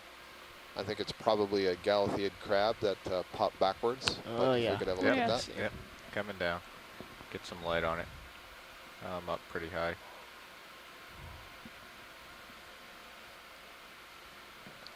Do you want your pilot cam straight down? Yes, please. So I can see my toes. Yeah, excellent. Gives you a good view of your start.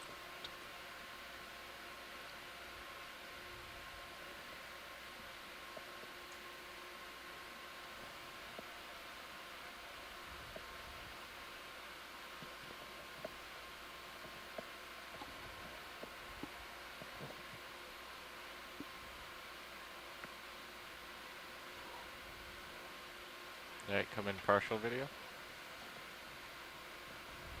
Hold that. All right, bring it in. When you're ready. That's good. So at least this squat lobster does not have fuzzy antenna like a couple of the ones that we saw earlier.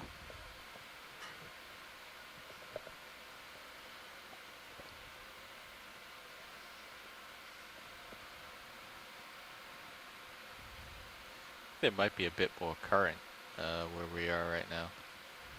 There's a little polychaete scale worm to just behind it in the very rightmost corner, lower corner. And maybe just a quick image of the anemone-like thing that's just off screen to the left. So on the face of this rock. I believe this is another Corralium, or at least that's what I've been calling it today. There's also a genus of anemone called Bolocera, but I'm not certain that that's what this is. It has this raised oral cone, and it's pretty wide and short, so I'll call that a Corallimorpharium for now. Thank you. You can see the current blowing it sideways. The tentacles on the So the starboard current's side. moving from starboard to port here. Yeah. Yep. All right, video. Thank you, Pilot. Thank you.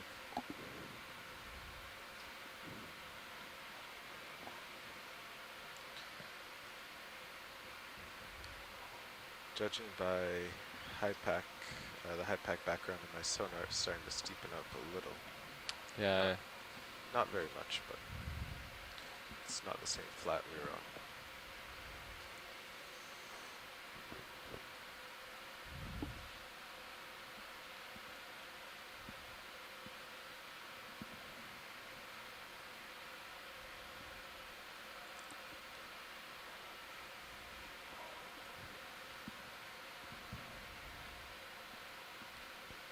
See that sand berm off to your right? Yeah, you Yeah. can see that in So, Sirius. Have a look at that.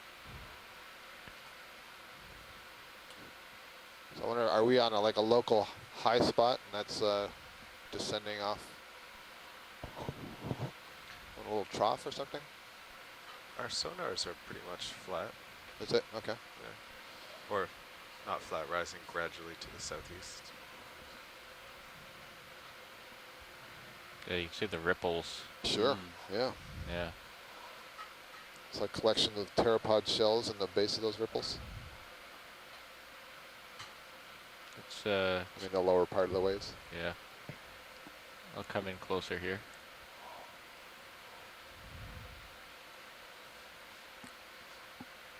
There may be a fish in the upper left. I'm not certain if that's what it is. It's not moving, Yeah, but come in. Yeah, I was hallucinating the same thing. yeah, is that maybe a philo, an eel-like fish? We'll can come in check tight. it out after this. Where are the living pteropods? In the water column, Okay. they're pelagic. Do we see them in our ascent and descent? You know what? That's probably some of the little white dots that were passing Yeah. higher up in the water column. I did see one this week at one point. They look like you see the shell, and you see these sort of large wings almost that come out of the shell and kind of swim through the water column. All right, let's see if we can find that fish Yeah, it's just off to the left here on the sand. on the sand. Yep, just behind those rocks there. I've come to starboard 15 So I don't know if it's a fish or it's just like Okay, copy. I'll start moving a the dead, port. maybe that's a dead sponge or skeleton. Come in partial video. This guy? No. Yeah, that's no fish. Yeah. Moving on, that's just a rock that's mostly covered with sediment. Oh Fish no. stick. Oh Gosh. no. I guess it's Yeah, it must be dinner time, we go. right? Another All one right. of those pink-purple Full or wide. pink lavender holothurians. Move my way to port and follow this sand feature. Oh, Jason Chater's back from his Uh-huh. fall stroll. Welcome, Jason. Zoom. Okay. Snap zoom on this for a second. back on our heading. Hold that. Okay. All right, you can come out video.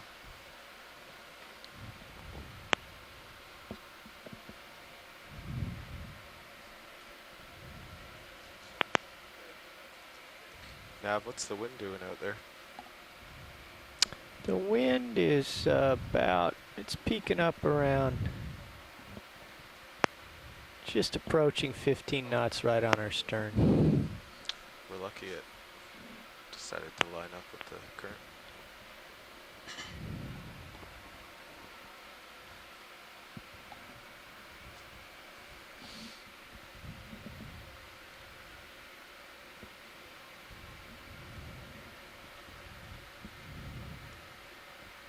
What's that white off to the right there?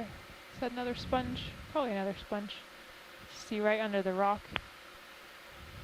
Another in the spot lobster? top quadrant? Where are we looking? Just below the rock, sort of at the top middle part of the screen. Yeah. It could just be a sponge. I'll come up and take a look. Got plenty of time. Let's come in partial. Hold that. Is that Yeah, sponge. okay? Right, we can come out video.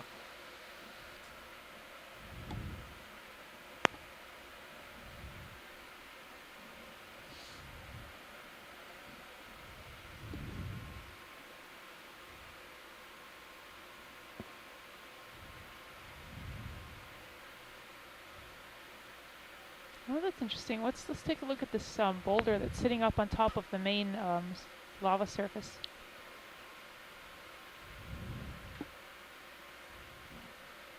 Alright, let's come in partial here. Hold that. I'll do a pirouette around this. Okay. Come in a little bit more video. Alright, hold. Yeah, interesting. And almost, just from a geologic perspective, it looks like there's two pillow lobes that were coming out of that. Almost like it has sort of to the left and right of the laser pointers. You could see those exposed faces. That must have tumbled from further up. Add a little bit video. Just frame it. Yeah. Nice variety of sponges here.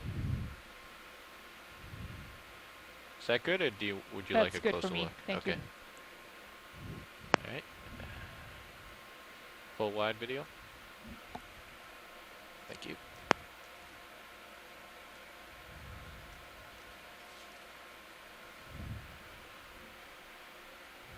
Oh, there's something crawling down Got a there. crab. Let's take a look at that. In the upper, Scuttling Octopus? crab. upper part of the frame. Oh, yeah, is that a Dumbo? Oh, yeah, let's go Top get that. right. Yes. Yeah. That's our Octopus direction of travel. trubs crab.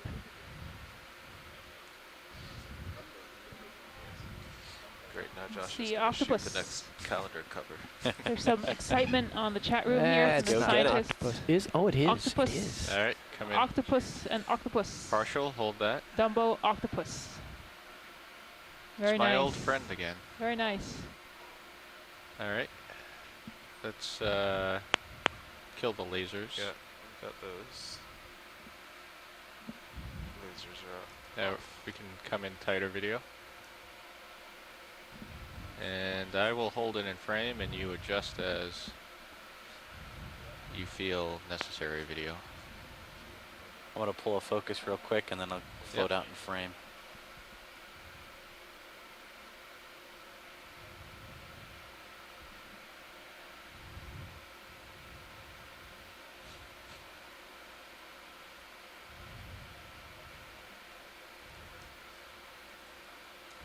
I think he's drifting out of the light.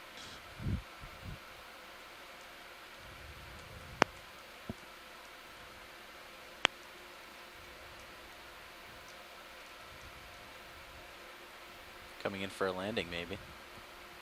So, Scott, are those fins? Are those an adaptation of the Oh, wow. arms, or is that something? So Scott has actually stepped out. It's just Susan here right now. I put in some questions to the shore-based scientists, Looks but like you might we do have an touch down soon. octopus expert on shore, Mike Becchione, who is unfortunately not here right now. Otherwise, I'm sure he would have a lot to say about this octopus. But we can still get some really good footage, and I'm sure that he would be happy to look at that afterwards. Oh, It's on that sponge.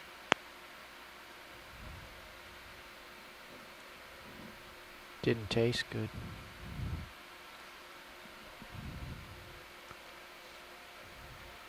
Your back up off, your porch is a little bit off, I think.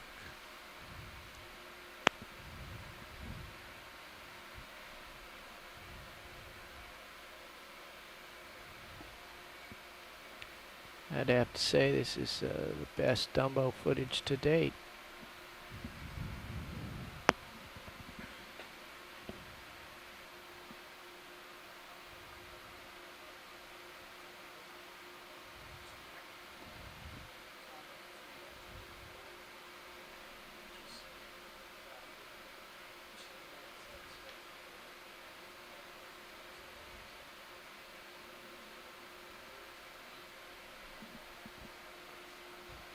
Yeah, hold that right there.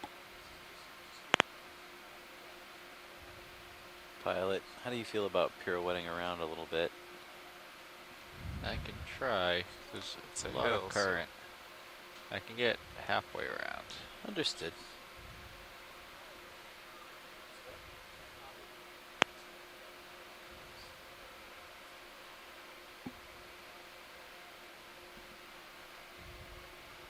Gonna hit your. I gotta pull out. All right, I'll pull out so you can maneuver, and then you can reframe the shot. Yeah, that's some great footage there. Really beautiful. Oh. You didn't like my thruster wash. No. And I have a comment here. I was sort of wondering what the size range of these octopi is. And one of the shore-based scientists had remarked that this seemed like a small one. And he also said that they once collected a larger one that had sort of a 2-meter wingspan from tip to tip More. Sure. in the South Pacific. Sometimes problem solves itself, Pilot. This is a much better shot. So he's about 12 centimeters or 15 centimeters long. Yep. Lasers off. It's like it's waving at us.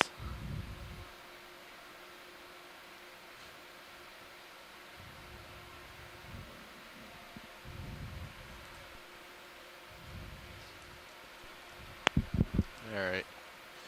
Whenever you're happy, video. Stand by. The There we underside. go. No, This that's a is nice something I don't think we've seen yet. under view. This is really appropriate. One of the shore-based scientists sort of observing there may be a ganglion mass at the base of the wings. And I'm not enough of an expert to know. I guess looking there right under the wings, there seems to be a little bit of a lobe there.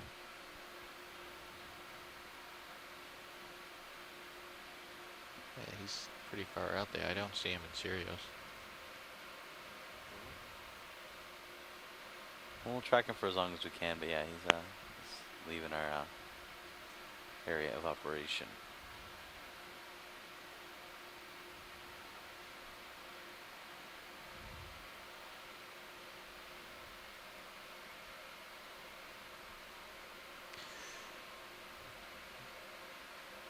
Alright. Get some. There you go. Right there. Well, just when we thought this dive could not get any better, it got better. Thank you very much, Pilot. And some So great s- footage. He's so small when you zoom out. And see. Alright, Sirius is right above me. So, gotta push out a little bit. And you're on the correct heading, correct? Correct. And it's almost dinner time.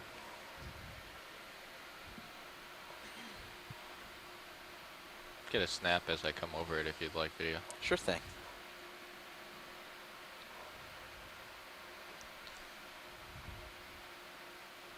Maybe I'll provide a little tidbit of information here that was written in by one of the scientists on the chat log. Well, this is a very adorable little octopus. And in fact, Copy they're that, thank you. collected and put into some sort of a preservative for displaying in museums. They were found to often dissolve in the fixative, and the fin would be the last part to dissolve. I think that's somewhat interesting. Okay. Goodbye, Dumbo. But of course, we would Sorry never for wish that on disturbing this little Dumbo octopus here. We just gave him a little bit of an extra ride. Well, there was a crab we want to look at. It's Yeah, pretty far back there was now. a crab back under the base of Yeah. this flow when we came up over the sedimentary part. The Dumbo Octopus was heading our direction, so we've come pretty far.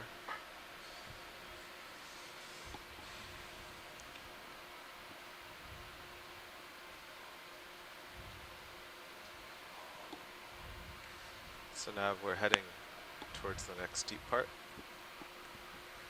And so at some point we'll have to stop early, see how much layback Sirius has before we get to the actual steep part.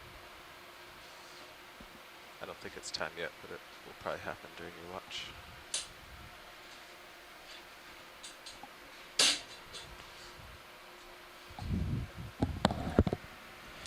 Information about steep parts wasn't relayed to me in my change, so you have to fill me Well, in. just based on high pack, you can see we were flat, and then the contours are getting closer and closer.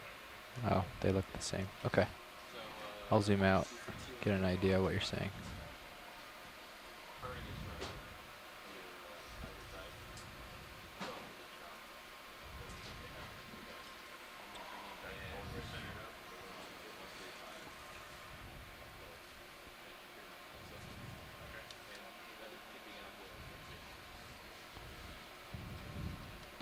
Okay, copy that.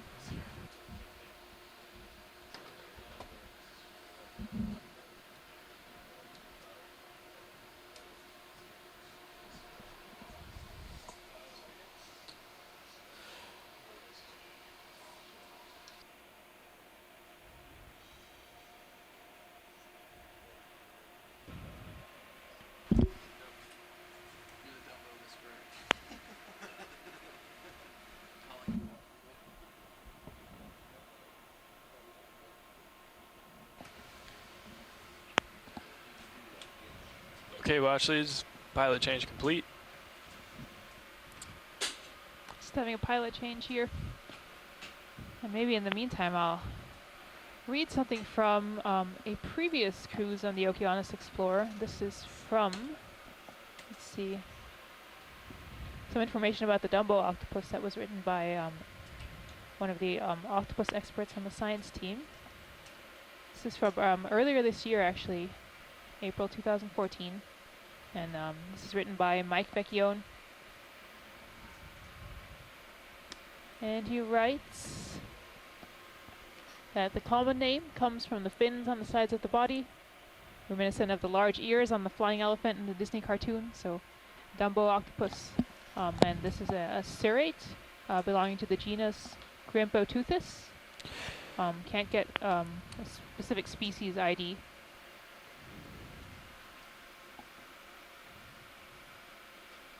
And that is the information available there, but he may provide us with some more information later. Pilot snap zoom on this red thing. Yeah, go for it.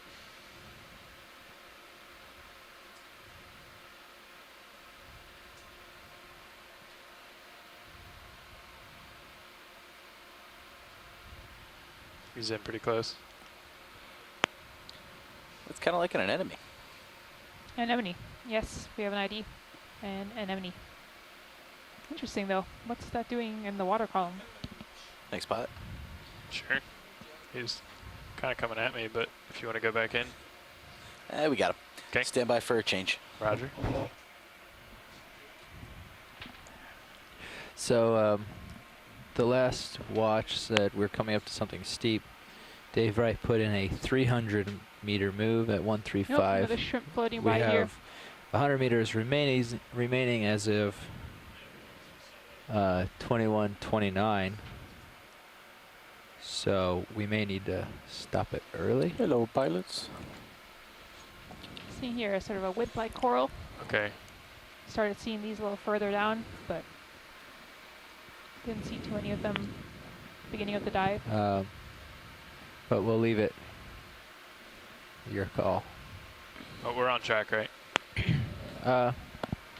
Okay. Looks like you're on track to me. If we see something we can't handle, then we'll stop. Again, the lava Yeah. flows we've been moving over. Carl has been said pretty something uniform. about stopping at the Sort of steep flow bait. part or something. Sheet flow Not or sure. pillow lavas or some transitional form. Okay. But we'll keep an eye on sonar and do what we have to do.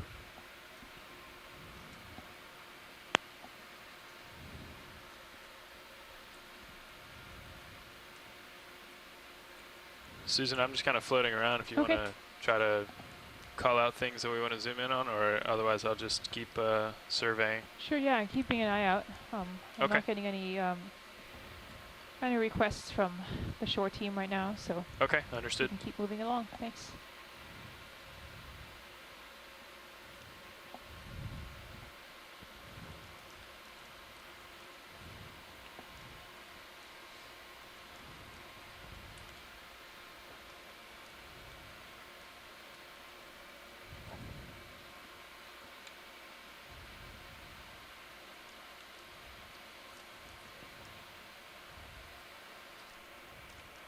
We're currently doing 1/10, right? Yeah. Okay, thanks.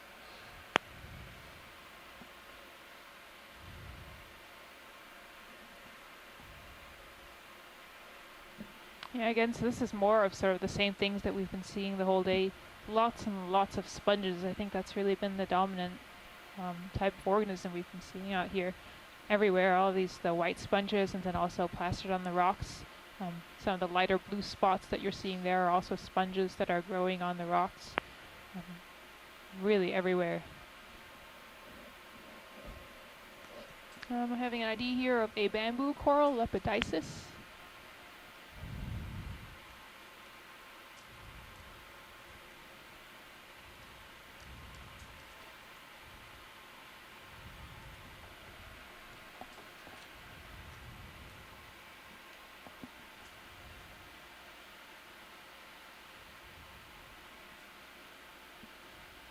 So the pink coral is the Corralium that we've also been seeing a lot of. Plenty of grapefruit sponge.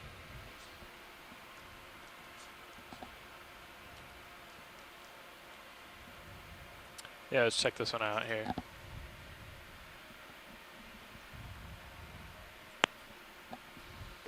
I will tell you.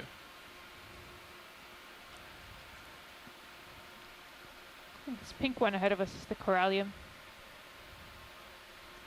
Let's try to go center screen, Roland. Copy that. If we see anything we really want to zoom in on, I'll See an enemy on the right. the little small guy.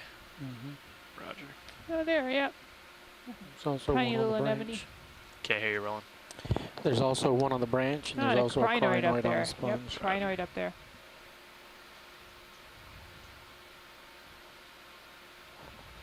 Oh, there is one on the branch there.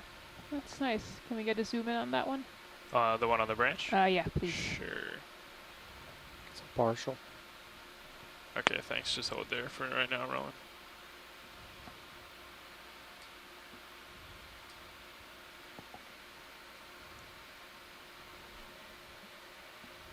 Alright, come in, Roland.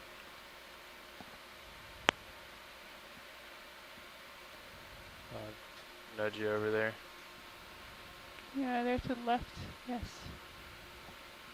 Saw it moving a little bit earlier, I thought. It's blending in now.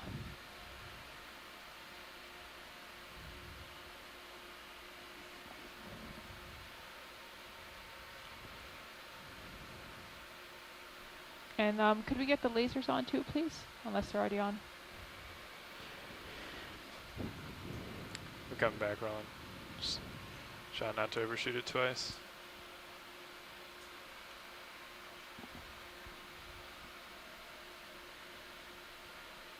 Accent. See, hard to bring out and all that. Yep. Yeah. So we're looking here at an anemone that is on this Corralium coral. Yep, And you that's can also see best. the polyps sticking out here. Yeah. Polyps extended. You want to go for a full screen? Sure.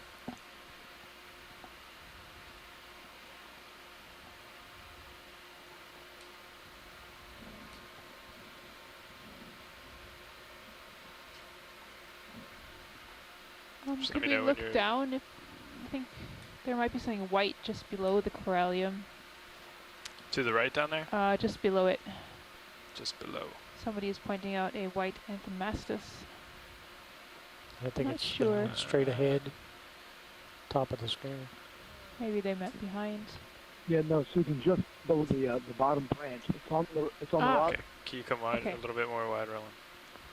Just below the bottom You branch. just go down that, Right above your lasers. right next to the laser now. Oh, okay. Right where? Right between your lasers. Ah. Okay.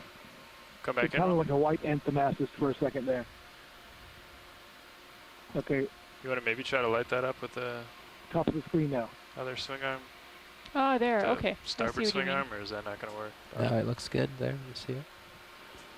Ah, that guy. Never mind. These are Go those for same that, I think we're small white octocorals that we were seeing kind of in the carpets where we saw them in really high densities. That's These not are also the Atlantis. ones that if you look on the inside where they're transparent, you can see little tiny balls that are probably gametes, either eggs or somatocysts of some kind. Either you're slipping back or the focus is drifting. Ever so slightly. I'm not moving.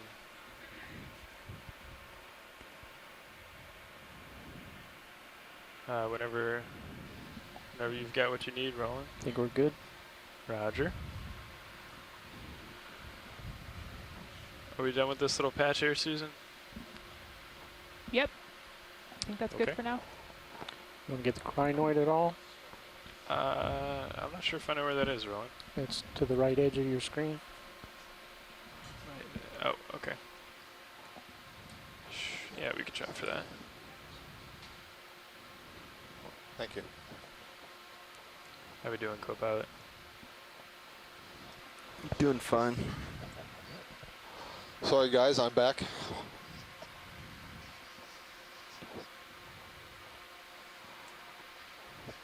Get you over there, Roland.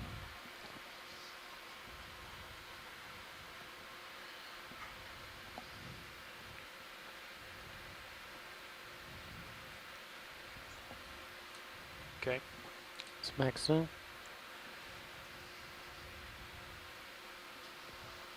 I don't think I'm gonna sit back down for this, Roland, but Yep. if you Nice crinoid that we're looking at here is perched on a sponge. Comatulid crinoid or a feather star. Okay, we're clear. clear? Okay, come on. Push on out. Yep.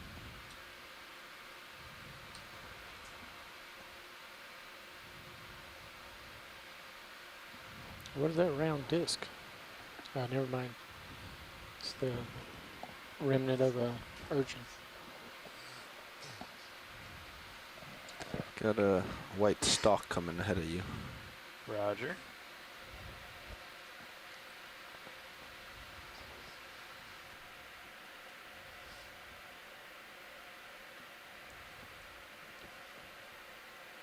There we go.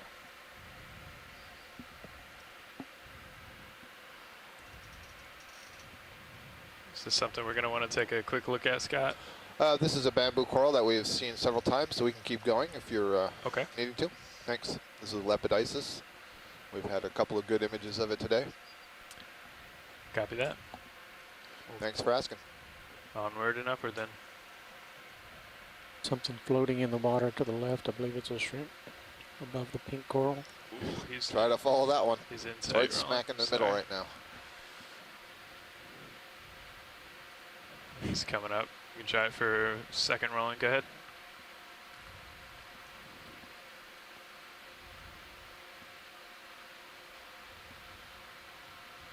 That's a little amphipod It's up quick. in the water column. Quick for such a little guy. Okay. See those Got him. We're not gonna get pleopods anything beating better. the little swimming legs. Got a taller rock to your right, Copy that. Thank you. if you're interested. I am. We're at 2,459 meters It's depth. just to the right. It's Uh, not very big. I see. That guy right there. Yeah.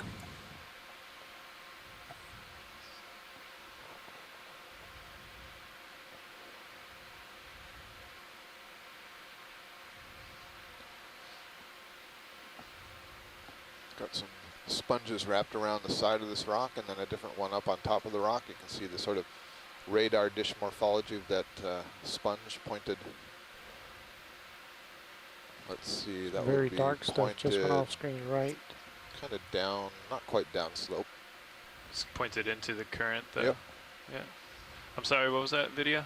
I said just went off screen. It just now bottom right, dark rock, the shiny stuff, fish left. Ah, he's coming at me.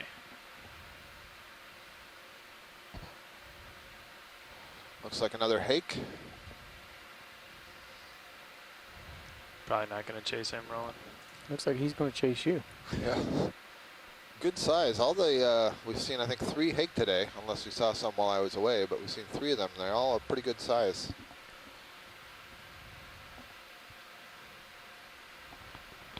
30 or more centimeters in length.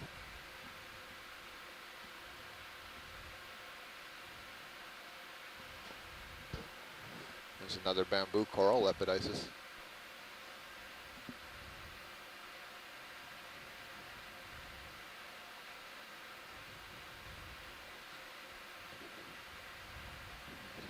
Shrimp? Is that a shrimp in the water column? Yep. Excuse me. So we're still seeing, as we've been seeing pretty much this entire dive, these pink sea fans, Corralium, possibly the species Corralium bathyrubrum. These are precious corals. See in the background there, is that a Brisingid asteroid? In the upper left corner, there's a pink fan and there's something on it. It might be a Brisingid asteroid or a crab. Those are two pretty different groups, but I just can't tell from here. We can go check it out. Alrighty. Lepidion was that hake that we just saw. That's the genus of the hake.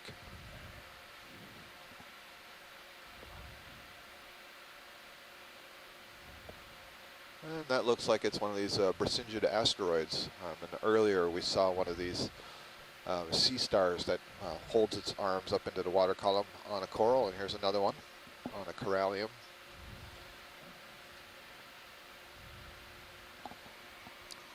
There's also something pink on the right side of that rock that has the white sponge on the Yeah, I right. wonder if that's, I'm not sure if that's a cup coral or an anemone that we're seeing on the side. We Okay, can go zoom for it, in on Roland. that, yeah. So this, the pink that you're seeing, the sea fan, is Corralium, and you can see that many parts, the skeleton, especially on the right side, the tissue has been rubbed off. It's dead, so the skeleton underneath is exposed.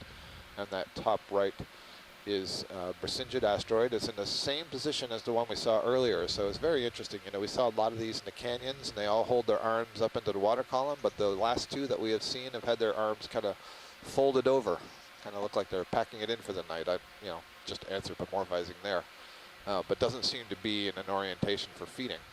And then just above it, off the top of the screen, there's something overgrowing this pink colony, and it looks kind of yellowish green in color. Those are Colonial Zoanthids, so a different kind of polyp-like cnidarian. They're like colonial sea anemones, and they're often considered parasitic in that they overgrow and may kill the organisms that they're living on. In some cases, they're commensal. They often grow on sponges and so on. And all the tentacles on that one are also withdrawn, so it's not currently feeding. So the sponge that was on the right, just to the right of the sponge, there was something that was kind of red in color. Let's just have a quick look at that. Oh, right here on this rock Yes. to the lower right? That's Gotcha. correct.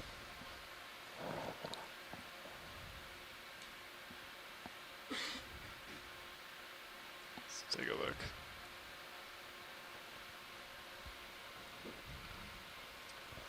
You just yell at me, co-pilot, when we need to go.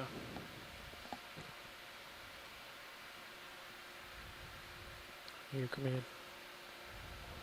Stand by one.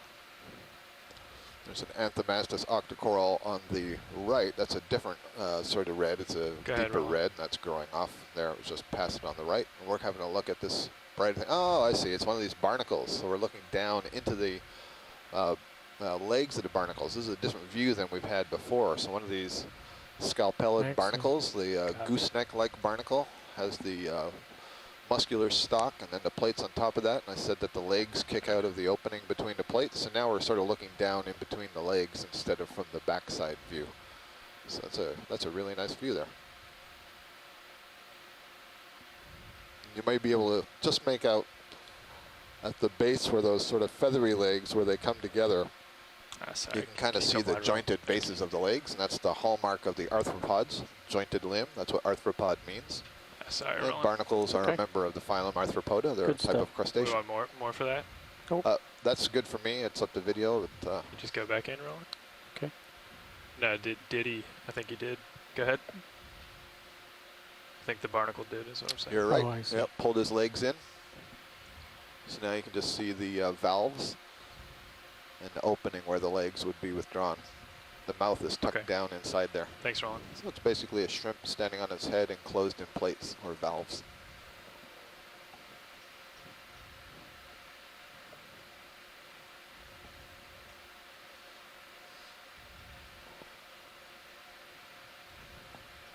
get back out in front of Sirius here. It's interesting. They're certainly a bright red color. They catch your eyes, those legs.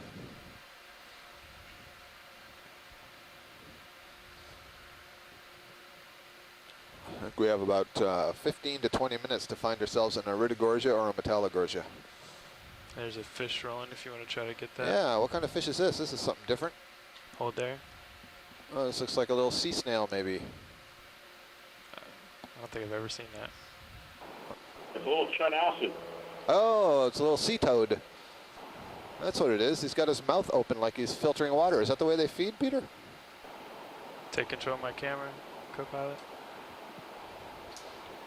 Maybe just. Oh, interesting. We often see these touch on it the down. sitting on the substrate. You might crash on the bottom there. And you can see his fins are kind of modified like little sort of legs that he uses to sort of hold himself onto the bottom there. Almost looks like he's evolving 4 legs, doesn't it? There we go. Coming in for landing. Not too smooth. Oh, thank you. That's a little sea toad. And the family Chunicidae. Still got a lot of momentum. Sorry, Roland. Looks like he does too.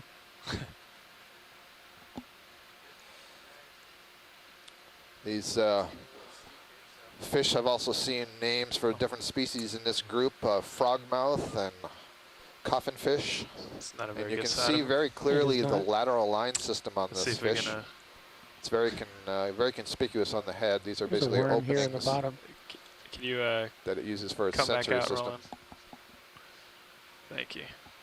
I'm gonna try to get a better shot of this guy.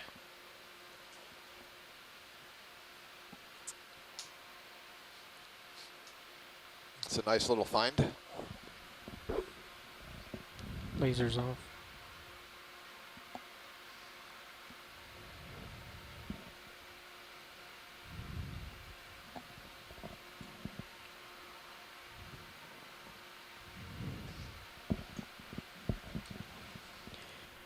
Oh, he's going again.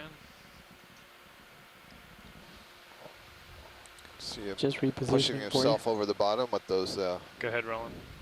pelvic fins. I assume those are modified pelvic fins, the larger ones. See the pectoral fins are a little bit smaller, tucked in under the head.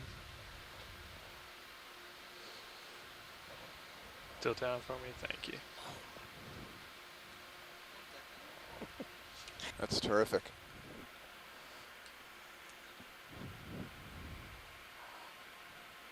So again, you can see the lateral line system moving along the side of the head there, those openings.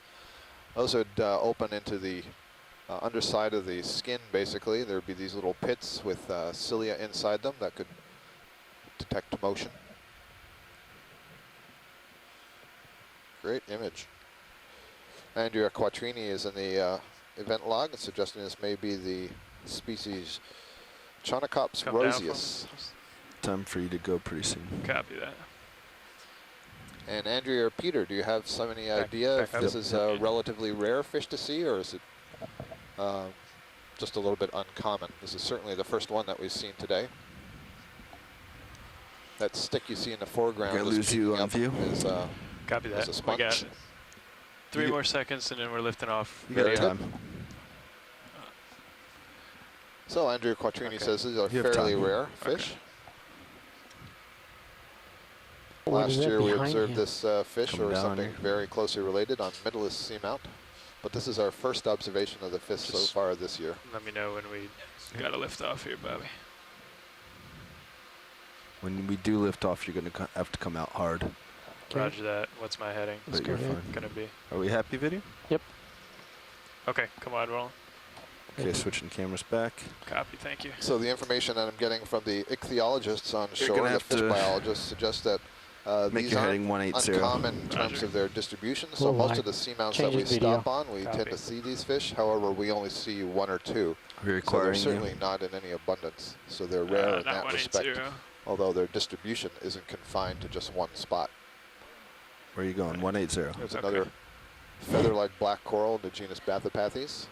Some large sponges, grapefruit sponge.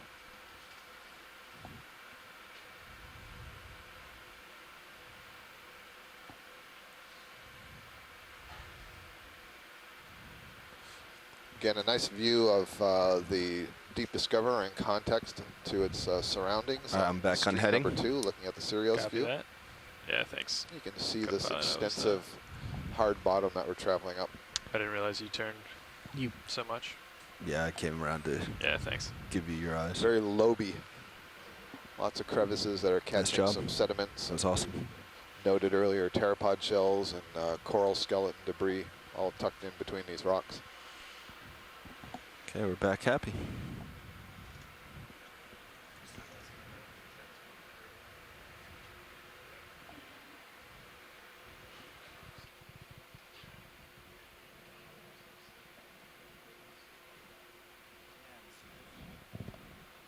Navi. Roger that, bridge. Let's do it again. A determination of that. Another 300 at 135 at 0.1.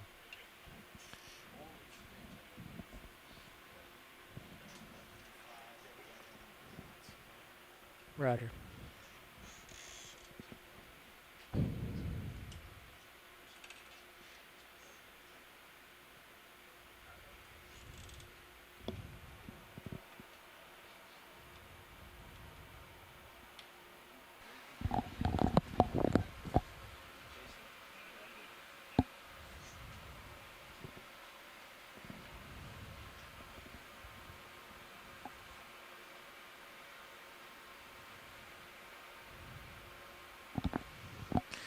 Co-pilot, how we looking?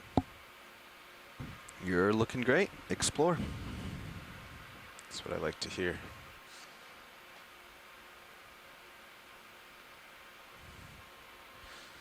Looks like it's getting steeper.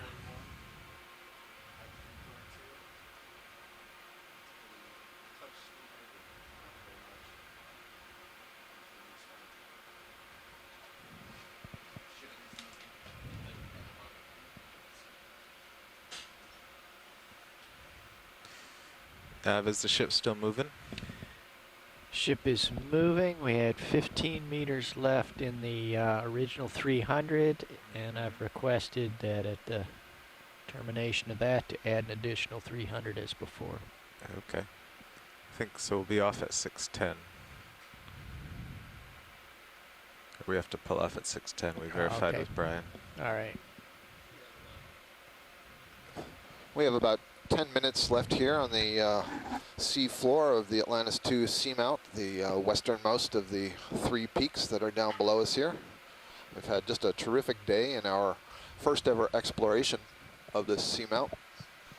We've seen a number of corals, some interesting fish, geology, lots of very cool sponges. We've seen some octopus, and then we've seen some neat stuff going on in the really small critters that are associated with either the corals themselves or carpeting the bottom. It's been a really successful dive for our first trip here. We've seen a number of things that are similar to other seamounts. We went into a zone where the sponge abundance and diversity was very high, really interesting, lots of cool morphologies.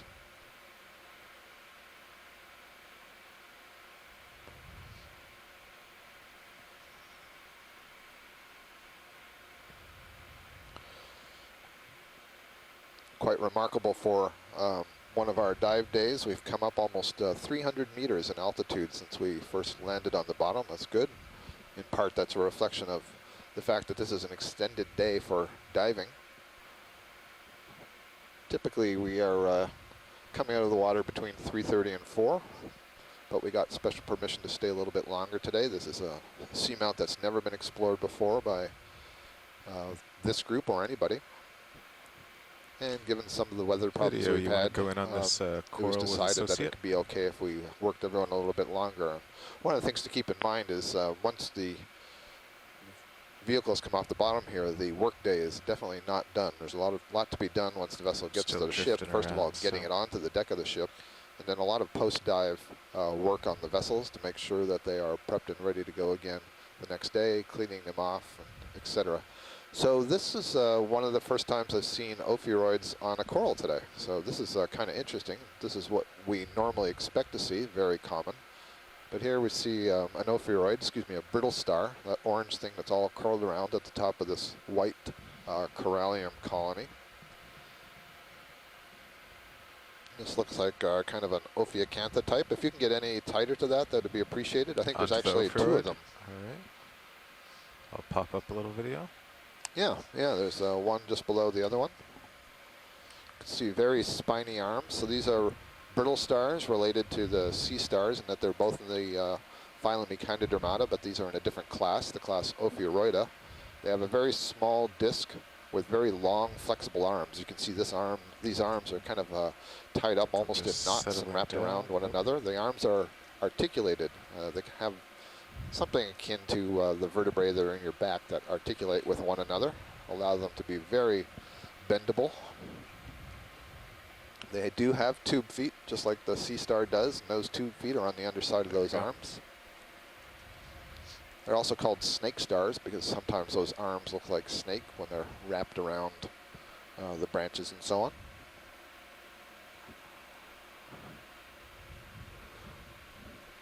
Just a note to my colleague Tim Schenk from Woods Oceanographic, who is on shore. Tim, I'm only seeing the 2 spiny-armed arms. I don't think I see a smooth-armed ophiuroid there. Just the ends of the arms of the Ophiacantha. That's great. So we got 2 associated ophiuroids on that Corralium, and maybe on shore you could remind me if we've seen that on the dive today. I don't think so. Can we snap on the shrimp? We have seen a couple of brittle stars, ophiuroids on the substrate, but not on a colony. Can't tell if this is a lophogastrid. It may have been a lophogastrid shrimp. See, I think he's too close to us now. Yeah, he's within our focal distance. Oh. Great. So Tim agrees with me that that's the first observation of brittle stars on corals today, which is actually a really interesting observation because we are always seeing ophiuroids on corals. So one of the questions is, where are they all? Why aren't they here? Yeah. Is that something to do with the depth or something else? Getting another close-up view of this shrimp. Yeah. There's another oaf on the coral in the background. Oh, there's the Pycnogonus. No, I think this one might be the isopod. Oh. Yeah, if we can get this in view, that would be outstanding. Sure. Okay, video. Yep. Oh, wow. That's a munid isopod. So we talked earlier about pill bugs and roly-polies. Well, this is one that lives in the water column in the deep sea. M-U-N-N-I-D, munid is the word I'm using. It's referring to a larger group. And you can see it has these really long legs. These are called water walkers. Nice focus video. That was outstanding. Outstanding. We're going to get some really good images of that. So that's exciting. That may be the first water walker that we've seen here. They have those specialized limbs that have seedy, hair-like extensions on the legs that allow them to swim through the water column. So, yeah, so this is a different colony, and this is a different white Corralium, I believe I'm hearing from the front row, that, again, has some brittle stars on it. Possibly. All right. I believe I see... Has some pink things. Yeah, okay. I was going to say the brittle stars, but they might be zoanthids, actually. Yeah. Okay, let's start zooming video. Not set down, but can I do that partial? Your science fans on shore are congratulating over that beautiful shot of the munid isopod. Barnacles there. Yep.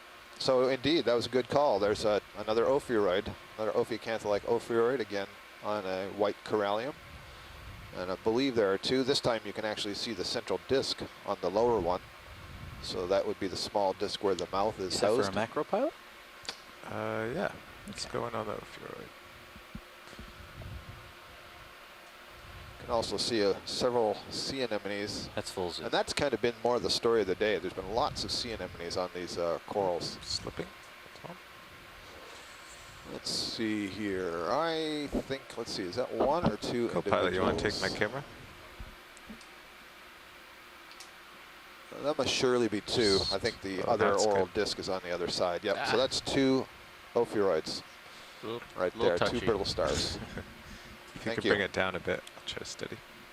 Okay. That's good for science. Thanks. All right. Video's happy. And we saw in the background there, we saw some more of those scalpellet barnacles with their red legs. Great. being extended. I think the dead bands are different on. Oh yeah. they Yeah. are. A much finer control on the pilots.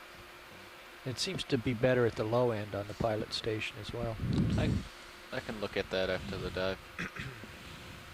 You say the pilot's better than the co-pilot, or vice Yes. versa? Okay. Yeah, it seems to have more at the slow end. Okay, well, 5 minutes left. Should we get the ship stopped at sideways motion? 5 minutes to go, gang. Yeah. 5 Settle minutes to Sirius go. out. I'm going to Bridge nav. Stow. stow. Okay, I'll come into view more.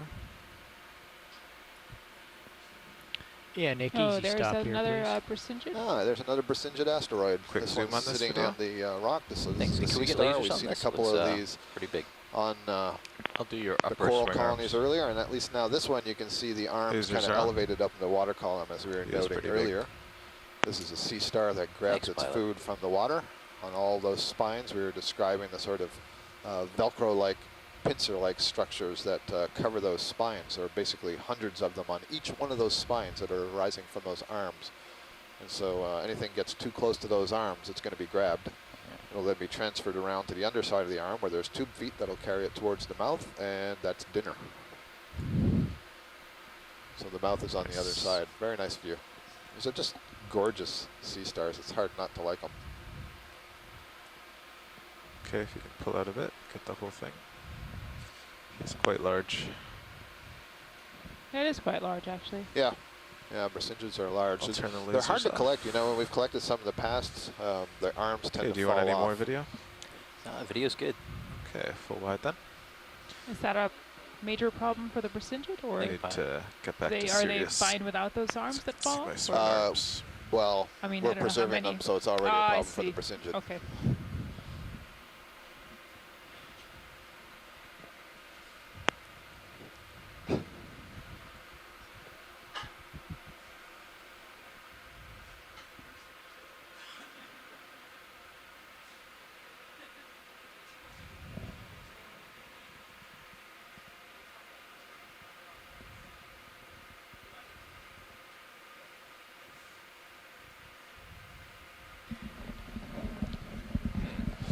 And we're back.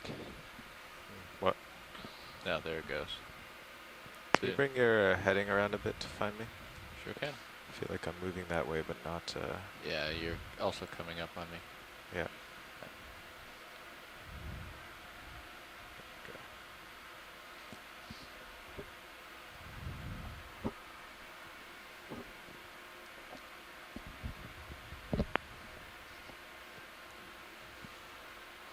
Well, we're getting our vehicles kind of positioned so that when they rise through the water column, they're in a good orientation with respect to one another. They can be streamed out as the winch cable pulls on the there's a good Sirius view of lower camera starboard. sled, and basically the two vehicles can be looking at one another. We'll just give you a quick recap of the day. Gonna be doing port. Yeah, just I guess recapping what we've seen today. It's been sort of a long day. We've seen a lot of things. It feels like sort There of you go. come a There's long port. distance. Again, here we are on the Atlantis 2 Seamounts on the main edifice. We've come up Descending. a ridge feature that's in the northwest part of that edifice. And we couldn't quite tell if this was sort of the edge of a landslide chute, Okay. but it looks to be some kind of Starboard. constructional Starboard. feature based on how much lava we've seen. And the whole day we've been traversing this sort of lightly sedimented, hard bottom, lobate lava pile coming up the ridge. Very interestingly, we saw what we believe to be a carbonate layer. At least carbonate possibly mixed with some other types of sediment, but some carbonate content. That may have been some sort of a drowned reef that formed while the seamount was still above the surface or just below the surface. So that was very interesting in terms of the geology. Again, just the sort of lava forms that we've seen, the pillow lavas at the beginning, turning more into Okay. sheet and lobate flows further on. All swing arms are stowed. Okay. Lots of interesting biology too. Yeah, there's been a lot of very interesting biology. I was struck by the Alright, density of hydraulic sponges secured. today, and we've seen Let some me just check interesting your arms. diversity of sponges.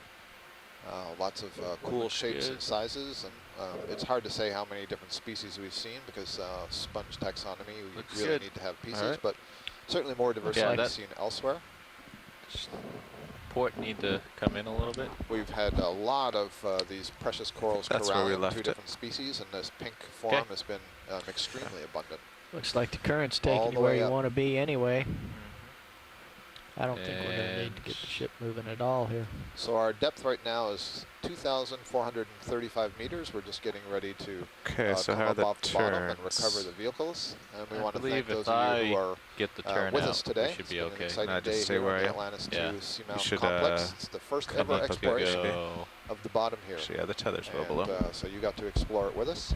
And we thank the 16 or Sure so about that, scientists Josh? who have been I need to go tuning starboard. in Yeah. on shore You via guys the are Instant fine Log right chat away. room, and those of you who called in on the conference line and gave us a hand describing some of the features that we've been seeing. It's been terrific. And Yes, on they're behalf both reducing. of the ROV crew and the ship's crew of the Okeanos And it Explorer, looks like this the is, current's Scott Frantz from taking you University away of at a pretty Louisiana good clip. It's Lafayette 2 saying, knots, over so 2 long for knots at the tonight, and hope surface, you and it looks tune in like to the it's dives coming up.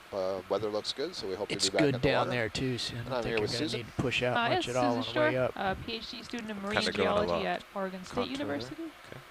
And also I'd like to pass on sort of a big thank you to the All right, ROV turn dive team around. who really helped us get some great And I'm shots coming today. up slowly, They really helped us Very look slowly. at things we were interested in, and I can speed and it up they did an whenever you're overall ready. great job Okay. today. Long time in the Speeding up. water. Long time in the water. Yeah, this is a long day, and as I Shoot said, the for day's not 31. over.